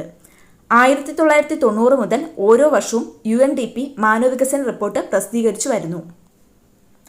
മാനവ ദാരിദ്ര്യ സൂചിക തയ്യാറാക്കുന്നത് 3 ഘടകങ്ങളെ ആശ്രയിച്ചാണ്: സുദീർഘവും ആരോഗ്യകരവുമായ ജീവിതം, അറിവ്, അന്തസ്സുറ്റ ജീവിത നിലവാരം. മാനവ ദാരിദ്ര്യ സൂചിക തയ്യാറാക്കുന്നത് 3 ഘടകങ്ങളെ ആശ്രയിച്ചാണ്: സുദീർഘവും ആരോഗ്യകരവുമായ ജീവിതം, അറിവ്, അന്തസ്സുറ്റ ജീവിത നിലവാരം. 9 സൂചകങ്ങളാണ് ആനന്ദ സൂചിക കണ്ടുപിടിക്കാൻ പരിഗണിക്കുന്നത്. നോക്കാം. ആരോഗ്യം, ജീവിത നിലവാരം, പ്രകൃതിയുടെയും ജൈവ വൈവിധ്യത്തിൻ്റെയും സംരക്ഷണം, സാമൂഹിക ജീവിതവും അയൽപ്പക്ക ബന്ധവും, അഴിമതിരഹിത ഭരണം, സാംസ്കാരിക വൈവിധ്യം, വിദ്യാഭ്യാസം, സമയത്തിൻ്റെ ഫലപ്രദമായ ഉപയോഗം, മാനസിക ആരോഗ്യം. 9 സൂചകങ്ങളാണ് ആനന്ദ സൂചിക കണ്ടുപിടിക്കാൻ ഉപയോഗിക്കുന്നത്. ആ സൂചകങ്ങൾ നോക്കാം. ആരോഗ്യം, ജീവിത നിലവാരം, പ്രകൃതിയുടെയും ജൈവ വൈവിധ്യത്തിൻ്റെയും സംരക്ഷണം, സാമൂഹിക ജീവിതവും അയൽപ്പക്ക ബന്ധവും, അഴിമതിരഹിത ഭരണം, സാംസ്കാരിക വൈവിധ്യം, വിദ്യാഭ്യാസം, സമയത്തിൻ്റെ ഫലപ്രദമായ ഉപയോഗം, മാനസിക ആരോഗ്യം. ഇന്ത്യയിൽ വികസനം നേരിടുന്ന പ്രധാന വെല്ലുവിളികൾ ഏതൊക്കെ? 1-ാമത്തെ പോയിന്റ് ദാരിദ്ര്യം, 2 തൊഴിലില്ലായ്മ, 3 അസമത്വം. ഇന്ത്യയിൽ വികസനം നേരിടുന്ന പ്രധാന വെല്ലുവിളികളാണ് ദാരിദ്ര്യം, തൊഴിലില്ലായ്മ, അസമത്വം. ദാരിദ്ര്യം, തൊഴിലില്ലായ്മ, അസമത്വം. ഇന്ത്യയിൽ വികസനം നേരിടുന്ന വെല്ലുവിളികൾ. ഏറ്റവും പ്രധാനപ്പെട്ടത് ദാരിദ്ര്യമാണ്.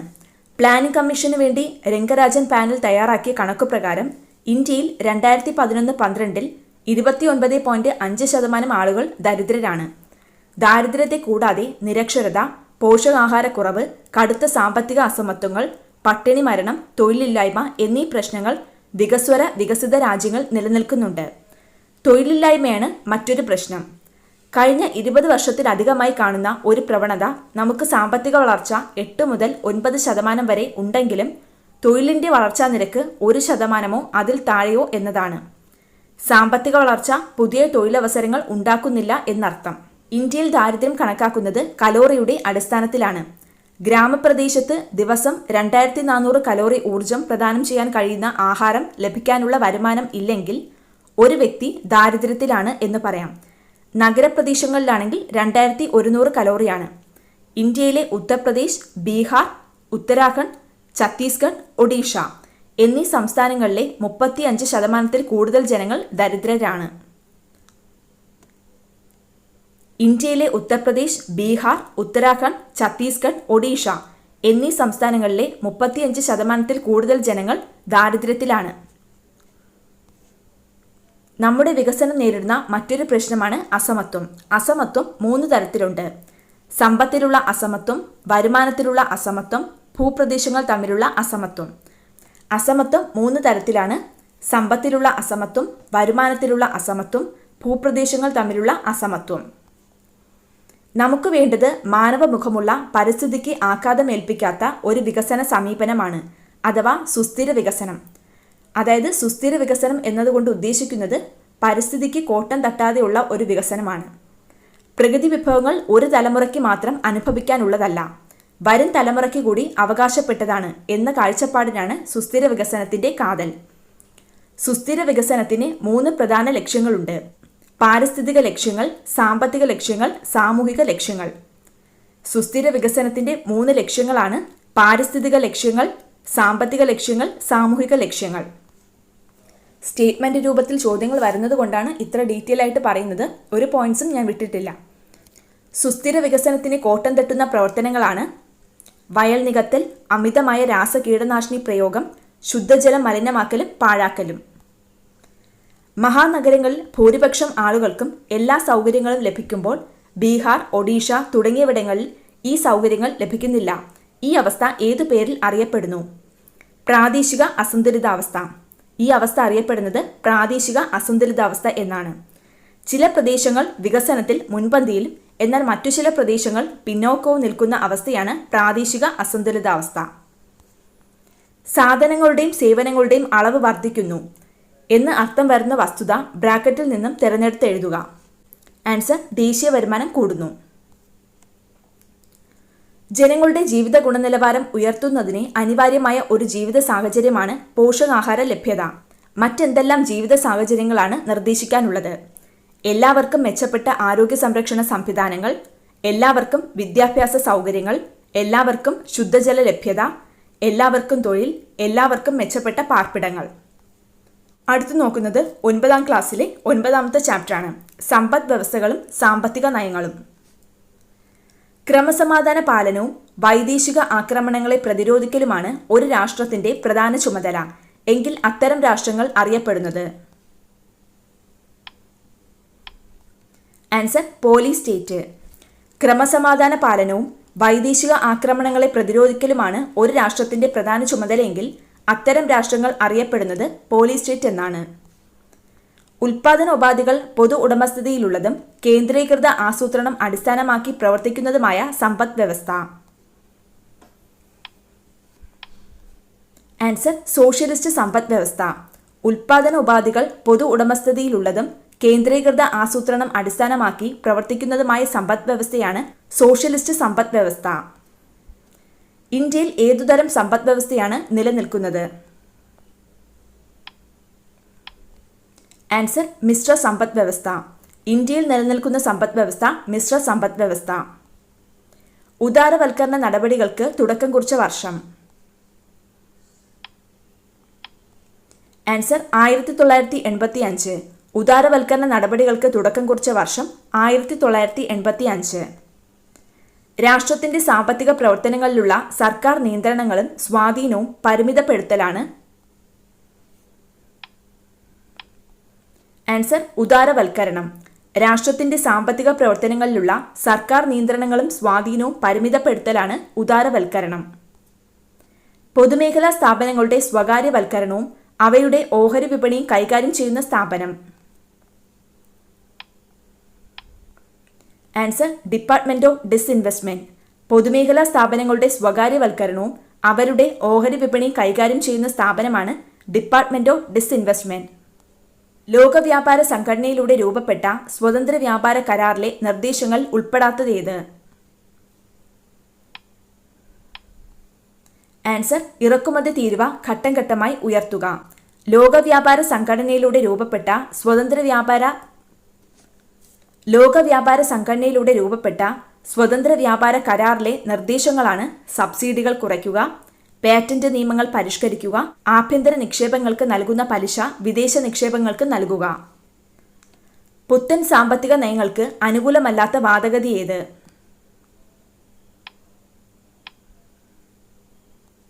ആൻസർ: സമ്പദ്ഘടനയെ നിയന്ത്രിക്കാനുള്ള സർക്കാരിന്റെ കഴിവ് കുറയുന്നു.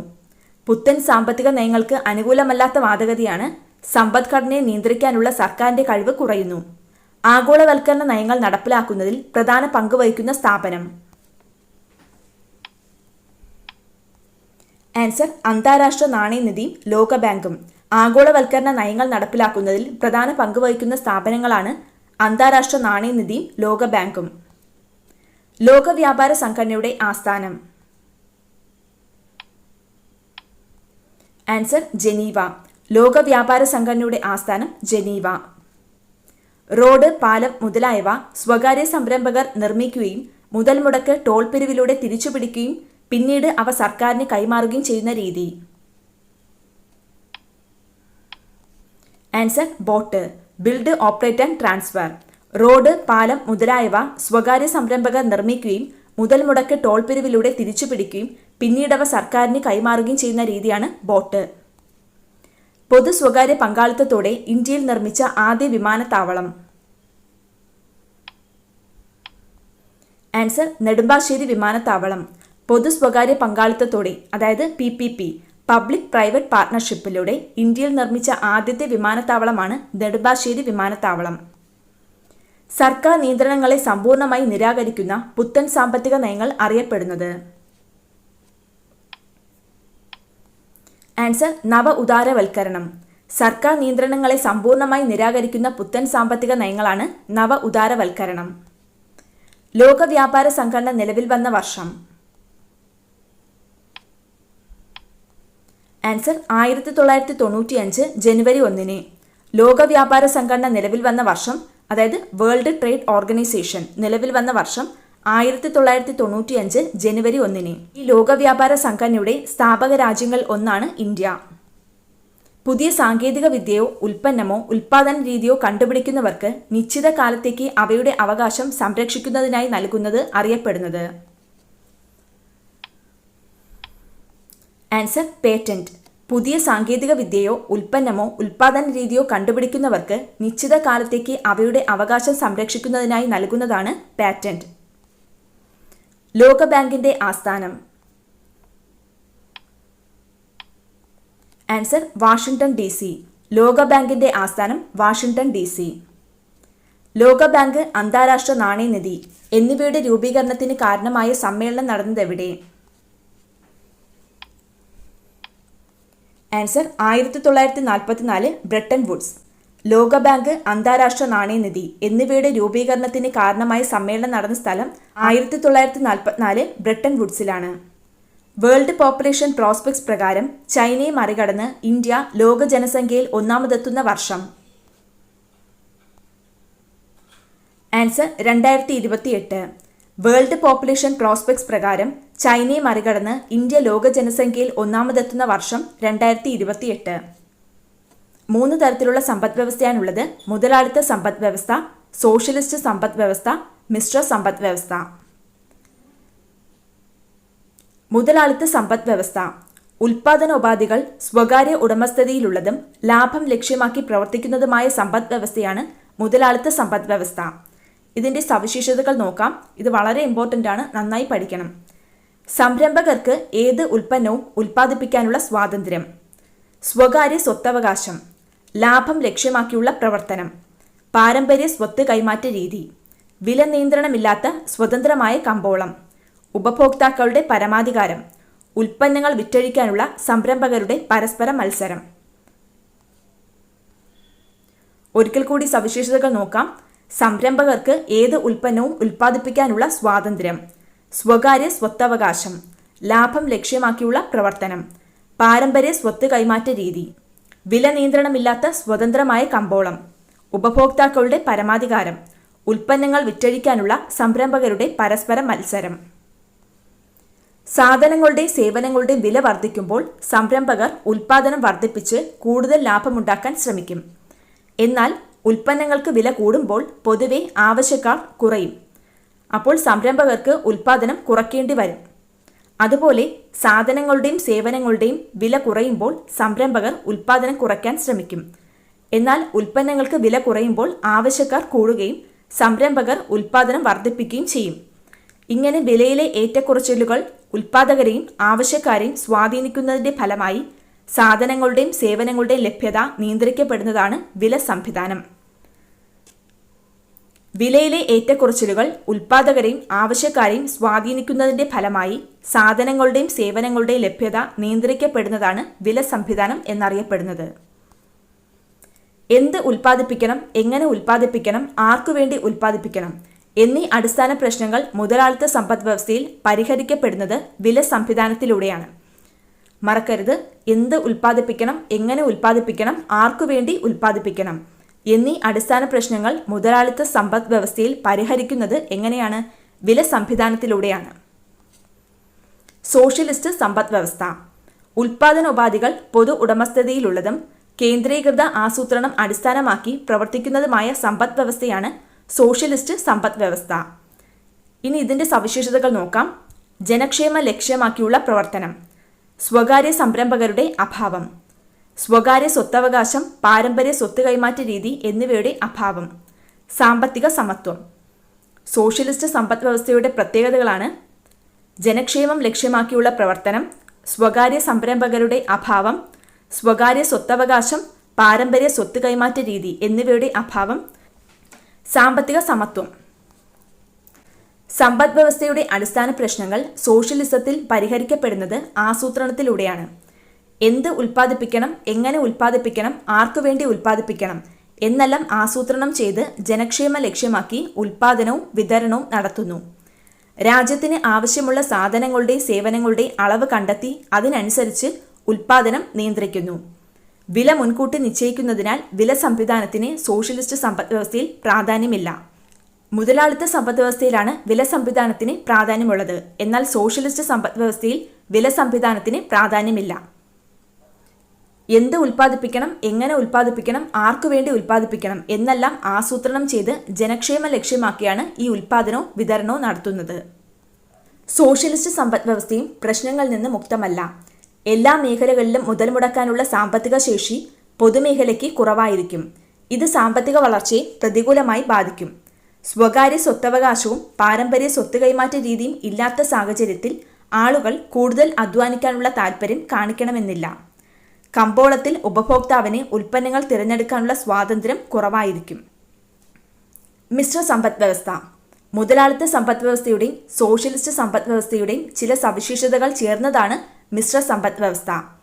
മിശ്ര സാമ്പത്തിക ക്രമം നിലനിൽക്കുന്ന ഒരു രാജ്യമാണ് ഇന്ത്യ. ഇനി ഈ സമ്പദ് വ്യവസ്ഥയുടെ സവിശേഷതകൾ നോക്കാം. പൊതുമേഖലയും സ്വകാര്യ മേഖലയും നിലനിൽക്കുന്നു. ആസൂത്രണത്തിൽ അധിഷ്ഠിതമായി പ്രവർത്തിക്കുന്നു. ക്ഷേമ പ്രവർത്തനങ്ങൾക്ക് പ്രാധാന്യം നൽകുന്നു. സ്വകാര്യ സ്വത്തവകാശത്തിനുള്ള സ്വാതന്ത്ര്യവും സാമ്പത്തിക നിയന്ത്രണവും ഒരുപോലെ നിലനിൽക്കുന്നു. മിശ്ര സമ്പദ് വ്യവസ്ഥയുടെ സവിശേഷതകളാണ് പൊതുമേഖലയും സ്വകാര്യ മേഖലയും നിലനിൽക്കുന്നു. ആസൂത്രണത്തിൽ അധിഷ്ഠിതമായി പ്രവർത്തിക്കുന്നു. ക്ഷേമ പ്രവർത്തനങ്ങൾക്ക് പ്രാധാന്യം നൽകുന്നു. സ്വകാര്യ സ്വത്തവകാശത്തിനുള്ള സ്വാതന്ത്ര്യമുണ്ട്. അതുപോലെ തന്നെ സാമ്പത്തിക നിയന്ത്രണവും നിലനിൽക്കുന്നു. ഇന്ന് ലോകത്ത് മുതലാളിത്ത സമ്പദ് വ്യവസ്ഥയും സോഷ്യലിസ്റ്റ് സമ്പദ് വ്യവസ്ഥയും പൂർണ്ണമായ അർത്ഥത്തിൽ കാണാൻ കഴിയില്ല. United States of America, United kingdom തുടങ്ങിയ മുതലാളിത്ത രാജ്യങ്ങൾ സർക്കാർ നിയന്ത്രണങ്ങളോടെയാണ് പ്രവർത്തിക്കുന്നത്. സോഷ്യലിസ്റ്റ് രാജ്യങ്ങളെ കണക്കാക്കുന്ന ക്യൂബയും ചൈനയും സ്വകാര്യ സ്വത്തവകാശവും സ്വതന്ത്ര കമ്പോളവും അനുവദിച്ചിട്ടുണ്ട്. അതായത് രാജ്യങ്ങളുടെ സാമ്പത്തിക നയങ്ങളിൽ പലതരത്തിലുള്ള മാറ്റങ്ങൾ സംഭവിച്ചുകൊണ്ടിരിക്കുന്നു. ഉദാരവൽക്കരണത്തിന്റെ ഭാഗമായി ഇന്ത്യ സ്വീകരിച്ച ഏതെങ്കിലും 3 സാമ്പത്തിക നടപടികൾ എഴുതുക. വ്യവസായങ്ങൾ തുടങ്ങാനുള്ള നിയന്ത്രണങ്ങൾ ലഘൂകരിച്ചു. ഇറക്കുമതി ചുങ്കവും നികുതികളും കുറച്ചു. വിദേശ വിനിമയ ചട്ടങ്ങളിൽ മാറ്റം വരുത്തി. കമ്പോള നിയന്ത്രണങ്ങൾ പിൻവലിച്ചു. വിദേശ നിക്ഷേപം അനുവദിച്ചു. അടിസ്ഥാന സൗകര്യ വികസനം, അടിസ്ഥാന വ്യവസായം എന്നിവയിലെ സർക്കാർ പങ്കാളിത്തം കുറച്ചു. ഉദാരവൽക്കരണത്തിന്റെ ഭാഗമായി ഇന്ത്യ സ്വീകരിച്ച നടപടികളാണ് വ്യവസായങ്ങൾ തുടങ്ങാനുള്ള നിയന്ത്രണങ്ങൾ ലഘൂകരിച്ചു. ഇറക്കുമതി ചുങ്കവും നികുതികളും കുറച്ചു. വിദേശ വിനിമയ ചട്ടങ്ങളിൽ മാറ്റം വരുത്തി. കമ്പോള നിയന്ത്രണങ്ങൾ പിൻവലിച്ചു. വിദേശ നിക്ഷേപം അനുവദിച്ചു. അടിസ്ഥാന സൗകര്യ വികസനം, അടിസ്ഥാന വ്യവസായം എന്നിവയിലെ സർക്കാർ പങ്കാളിത്തം കുറച്ചു. താഴെ തന്നിട്ടുള്ളവയിൽ സോഷ്യലിസ്റ്റ് സമ്പദ് വ്യവസ്ഥയിൽ ഉൾപ്പെടാത്തവയേത്? ആൻസർ: പൊതുമേഖലയും സ്വകാര്യ മേഖലയും നിലനിൽക്കുന്നു. വിദേശ നാണയ പ്രതിസന്ധി. ഓരോ രാജ്യത്തിനും വിദേശ നാണയത്തിന്റെ കരുതൽ ശേഖരം ഉണ്ടാവാറുണ്ട്. അന്താരാഷ്ട്ര വാണിജ്യത്തിന് ഉപയോഗിക്കാനായി അമേരിക്കൻ ഡോളർ, യൂറോ, പൗണ്ട് മുതലായ നാണയങ്ങളാണ് കരുതൽ ശേഖരത്തിൽ പ്രധാനമായും ഉണ്ടാവുക. സാധാരണയായി ഏകദേശം 10 മുതൽ 12 ആഴ്ചത്തെ വിദേശ വ്യാപാരത്തിന് വേണ്ട വിദേശ നാണയം കരുതൽ ശേഖരത്തിൽ ഉണ്ടാവേണ്ടതാണ്. എന്നാൽ 1991 കഷ്ടിച്ച് 2 ആഴ്ചത്തെ ആവശ്യത്തിനുള്ള വിദേശ നാണയം മാത്രമേ ഇന്ത്യയുടെ പക്കൽ ഉണ്ടായിരുന്നുള്ളൂ. കൂടുതൽ വിദേശ വായ്പ സ്വീകരിക്കുക, വിദേശ മൂലധനം ആകർഷിക്കുക, വിദേശ വ്യാപാരം ശക്തിപ്പെടുത്തുക എന്നീ മാർഗങ്ങളിലൂടെയാണ് ഈ പ്രതിസന്ധി മറികടക്കാൻ സർക്കാർ ശ്രമിച്ചത്. വിദേശ മൂലധന നിക്ഷേപം. ഒരു രാജ്യത്തെ മൂലധനം മറ്റൊരു രാജ്യത്തെ കമ്പനികൾ, ഭൂമി, ഓഹരികൾ, ബോണ്ടുകൾ, ബാങ്ക് നിക്ഷേപങ്ങൾ തുടങ്ങിയവയിൽ നിക്ഷേപിക്കുന്നതാണ് വിദേശ മൂലധന നിക്ഷേപം. ഒരു രാജ്യത്തെ മൂലധനം മറ്റൊരു രാജ്യത്തെ കമ്പനികൾ, ഭൂമി, ഓഹരികൾ, ബോണ്ടുകൾ, ബാങ്ക് നിക്ഷേപങ്ങൾ തുടങ്ങിയവയിൽ നിക്ഷേപിക്കുന്നതാണ് വിദേശ മൂലധന നിക്ഷേപം. പുത്തൻ സാമ്പത്തിക നയത്തെ ത്വരിതപ്പെടുത്തിയ ഘടകങ്ങളും അവയുടെ സവിശേഷതകളുമാണ് ഇവിടെ നൽകിയിട്ടുള്ളത്. ഇവ ശരിയായ രീതിയിൽ ക്രമപ്പെടുത്തുക. ആൻസർ: ആഗോളവൽക്കരണം, ലോകം ഒറ്റ കമ്പോളമായി മാറി. സ്വകാര്യവൽക്കരണം, പൊതുമേഖലാ സ്ഥാപനങ്ങൾ സ്വകാര്യവൽക്കരിച്ചു. ഉദാരവൽക്കരണം, കമ്പോള നിയന്ത്രണങ്ങൾ പിൻവലിച്ചു. ആഗോളവൽക്കരണം എന്നത് ലോകം ഒറ്റ കമ്പോളമായി മാറുന്ന അവസ്ഥയാണ്. വിശദീകരിക്കുക. മൂലധന പ്രവാഹം, ആഗോളതലത്തിൽ തൊഴിലാളികളുടെ പ്രവാഹവും സാങ്കേതിക വിദ്യയുടെ കൈമാറ്റവും, സാധനങ്ങളുടെയും സേവനങ്ങളുടെയും ഒഴുക്ക്. പുത്തൻ സാമ്പത്തിക നയത്തിന്റെ സവിശേഷതകൾ ഏതെല്ലാം? സ്വകാര്യ സംരംഭകരെ പ്രോത്സാഹിപ്പിക്കുന്നു, വിദേശ നിക്ഷേപകരെ ആകർഷിക്കുന്നു, രാജ്യ അതിർത്തി ഭേദിച്ച് സാധനങ്ങളുടെയും സേവനങ്ങളുടെയും സാങ്കേതിക പരിജ്ഞാനത്തിന്റെയും ഒഴുക്ക്, വൈവിധ്യമാർന്ന ഉൽപ്പന്നങ്ങൾ വിപണികളിൽ ലഭിക്കുന്നു. വേൾഡ് ട്രേഡ് ഓർഗനൈസേഷൻ സംഘടനയിലൂടെ രൂപപ്പെട്ട സ്വതന്ത്ര വ്യാപാര കരാറുകളുടെ പ്രധാന നിർദ്ദേശങ്ങൾ എന്തൊക്കെയാണ്? ഇറക്കുമതി തീരുവ ഘട്ടം ഘട്ടമായി കുറയ്ക്കുക, സബ്സിഡികൾ കുറയ്ക്കുക, പേറ്റന്റ് നിയമങ്ങൾ പരിഷ്കരിക്കുക, സേവന രംഗങ്ങളായ മാധ്യമങ്ങൾ, ടെലികോം, ബാങ്കിംഗ്, ഇൻഷുറൻസ് തുടങ്ങിയ മേഖലകളിലും വിദേശ നിക്ഷേപം അനുവദിക്കുക. ആഭ്യന്തര നിക്ഷേപങ്ങൾക്ക് നൽകുന്ന പരിഗണന വിദേശ നിക്ഷേപങ്ങൾക്ക് നൽകുക. ഒരിക്കൽ കൂടി നോക്കാം. വേൾഡ് ട്രേഡ് ഓർഗനൈസേഷൻ സംഘടനയിലൂടെ രൂപപ്പെട്ട സ്വതന്ത്ര വ്യാപാര കരാറിലെ പ്രധാന നിർദ്ദേശങ്ങളാണ്: ഇറക്കുമതി തീരുവ ഘട്ടം ഘട്ടമായി കുറയ്ക്കുക, സബ്സിഡികൾ കുറയ്ക്കുക, പേറ്റന്റ് നിയമങ്ങൾ പരിഷ്കരിക്കുക, സേവന രംഗങ്ങളായ മാധ്യമങ്ങൾ, ടെലികോം, ബാങ്കിംഗ്, ഇൻഷുറൻസ് തുടങ്ങിയ മേഖലകളിലും വിദേശ നിക്ഷേപം അനുവദിക്കുക. ആഭ്യന്തര നിക്ഷേപങ്ങൾക്ക് നൽകുന്ന പരിഗണന വിദേശ നിക്ഷേപങ്ങൾക്ക് നൽകുക. അടുത്ത ബഹുരാഷ്ട്ര കമ്പനികൾ എന്താണെന്ന് നോക്കാം. ഒരു രാജ്യത്തെ രജിസ്റ്റർ ചെയ്ത് നിരവധി രാജ്യങ്ങളിൽ പ്രവർത്തിക്കുന്ന കമ്പനികളാണ് ബഹുരാഷ്ട്ര കമ്പനികൾ എന്നറിയപ്പെടുന്നത്. ഒരു രാജ്യത്തെ രജിസ്റ്റർ ചെയ്ത് നിരവധി രാജ്യങ്ങളിൽ പ്രവർത്തിക്കുന്ന കമ്പനികളാണ് ബഹുരാഷ്ട്ര കമ്പനികൾ. വലിയ മൂലധനവും ഉയർന്ന സാങ്കേതിക വിദ്യയും കൈവശമുള്ള ഇത്തരം കമ്പനികൾ നവ ഉദാരവൽക്കരണത്തെ ഒരവസരമായി കണ്ടു.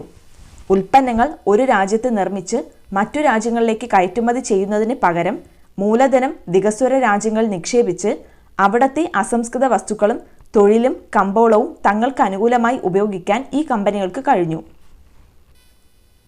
ചില ബഹുരാഷ്ട്ര കമ്പനികളുടെ വിറ്റുവരവ് പല ചെറിയ വികസ്വര രാജ്യങ്ങളുടെയും ദേശീയ വരുമാനത്തേക്കാൾ കൂടുതലാണെന്ന് കാണാം.